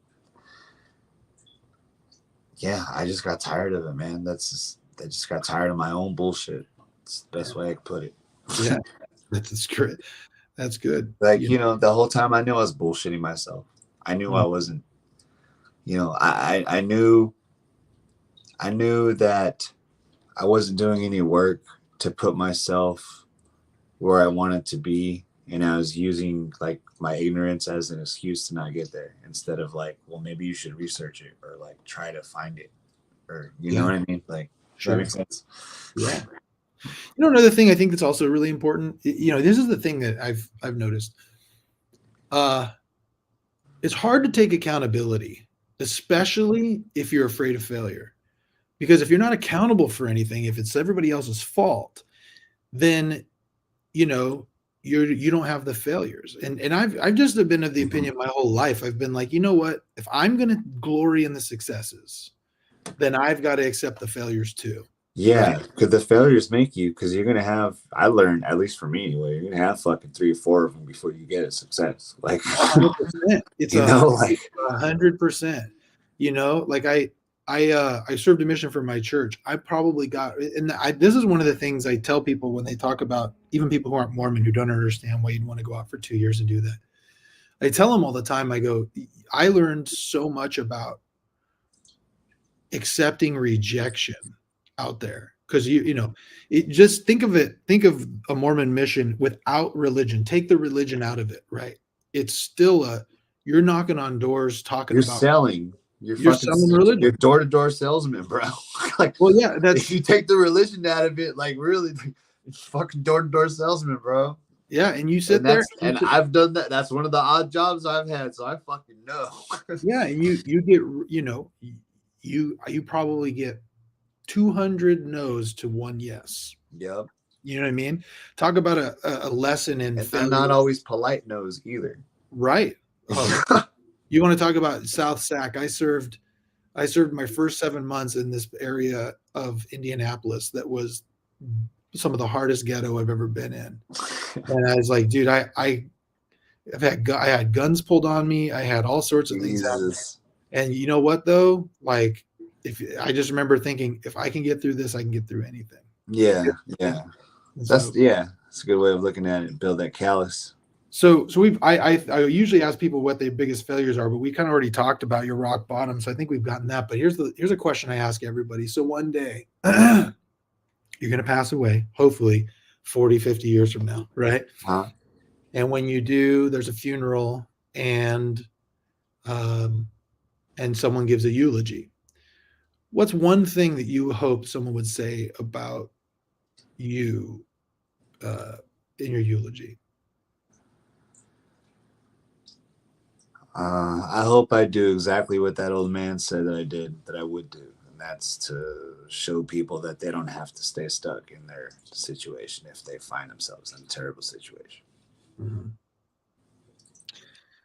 You know, it's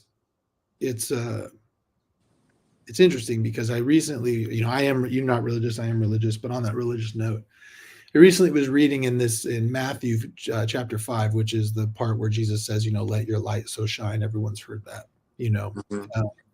And I know. Hey, don't like. You forget. I went to private Christian school until middle school, okay, so so I know a lot. I know a lot. Yeah. Okay. So that whole let your light shine, and Jesus kind of talks about it as being kind of a candle. I don't think it's a candle. I don't think that's right. I think your light is more of a torch that you're carrying in the night for others to see. And we talked about what brings joy and what brings happiness. I think what brings joy and happiness is getting up when you don't want to, doing the work when you don't want to, putting forth the work, wasting and wearing out at your life in that purpose. Because the harder you work, the steeper the climb, the more you live. And that torch that you have eventually in your last breath, you're going to pass it on to someone else. Hopefully for me, I'm going to pass it on to my kids. And I want them to know that while I had that torch, I let it burn as brightly as I possibly could till my final breath. Mm-hmm, exactly. It sounds like that's where you're at, man. And the coolest thing about this is I don't have any kids or anything. I just have the communities that I'm involved in. So yeah. Well, they'll take that torch and they'll say, Riv did it. The coolest thing about you, dude, is we're finishing this up. The coolest thing about you and why I wanted you were on. I wrote a list when I started this podcast. You were on the list. I wanted you on it. And the reason I wanted you on it is because I have seen over the last 15 years, you grow into an amazing man. Like, it's almost like I thought I saw you go from kind of an immature boy to it was into being an incredible man who can get through anything. I mean, to get through that, to get through drugs and drinking and doing all those things, fighting in war, doing all that, and going from where you're at, where you're not feeling good about yourself, you have an inferiority complex, to accepting yourself, buying a home, getting a master's, dude, that's impressive. It really is. You're impressive. It's shocking. And I hope you know that. So I hope that somebody listens to this who's struggling and realizes, dude, you can do it too. Or women, you can do it too. Oh yeah. So yeah, I appreciate the kind of words, man. I'm at a loss of words, but Yeah, it's been a humbling experience, and yeah, life is beautiful now. That's awesome, man. And I can't wait. Your story isn't over, man. This is just the beginning. You're going to get that master's, and I can't wait to see what you do with it. Yeah, after I get that, I'm definitely highly motivated to create something very worthwhile and something that matters. So, Well, I'm sure if people want to follow you, where can they find you? Where on social media? at Devil May Grind on just about anything. I'm not really active on Twitter, but everything else, Facebook.com/Devil May Grind, Instagram, Devil May Grind, TikTok, Devil May Grind. Find me and let's link up. Yeah, man, that's awesome. Well, listen, this is the part where I'm supposed to tell people to subscribe. So subscribe everywhere. I finally got on Apple Podcasts, figured that out. Thank goodness. It was all user error. Congratulations on that. Yeah. So, but anyway, thanks for coming on, man. And like I said, once you get that master's and you get the next thing, I want to have you back on. I want to hear about where you're going next. Let's keep it Cool. going. That'd be great, man. Thank you for having me on and allow me to share my story, because having it repeated out loud it's like, oh, cool. Yeah. We're starting to get a good stride here, Dude. And that's the thing, man. Once you have it, dude, you're just gonna ride that wave.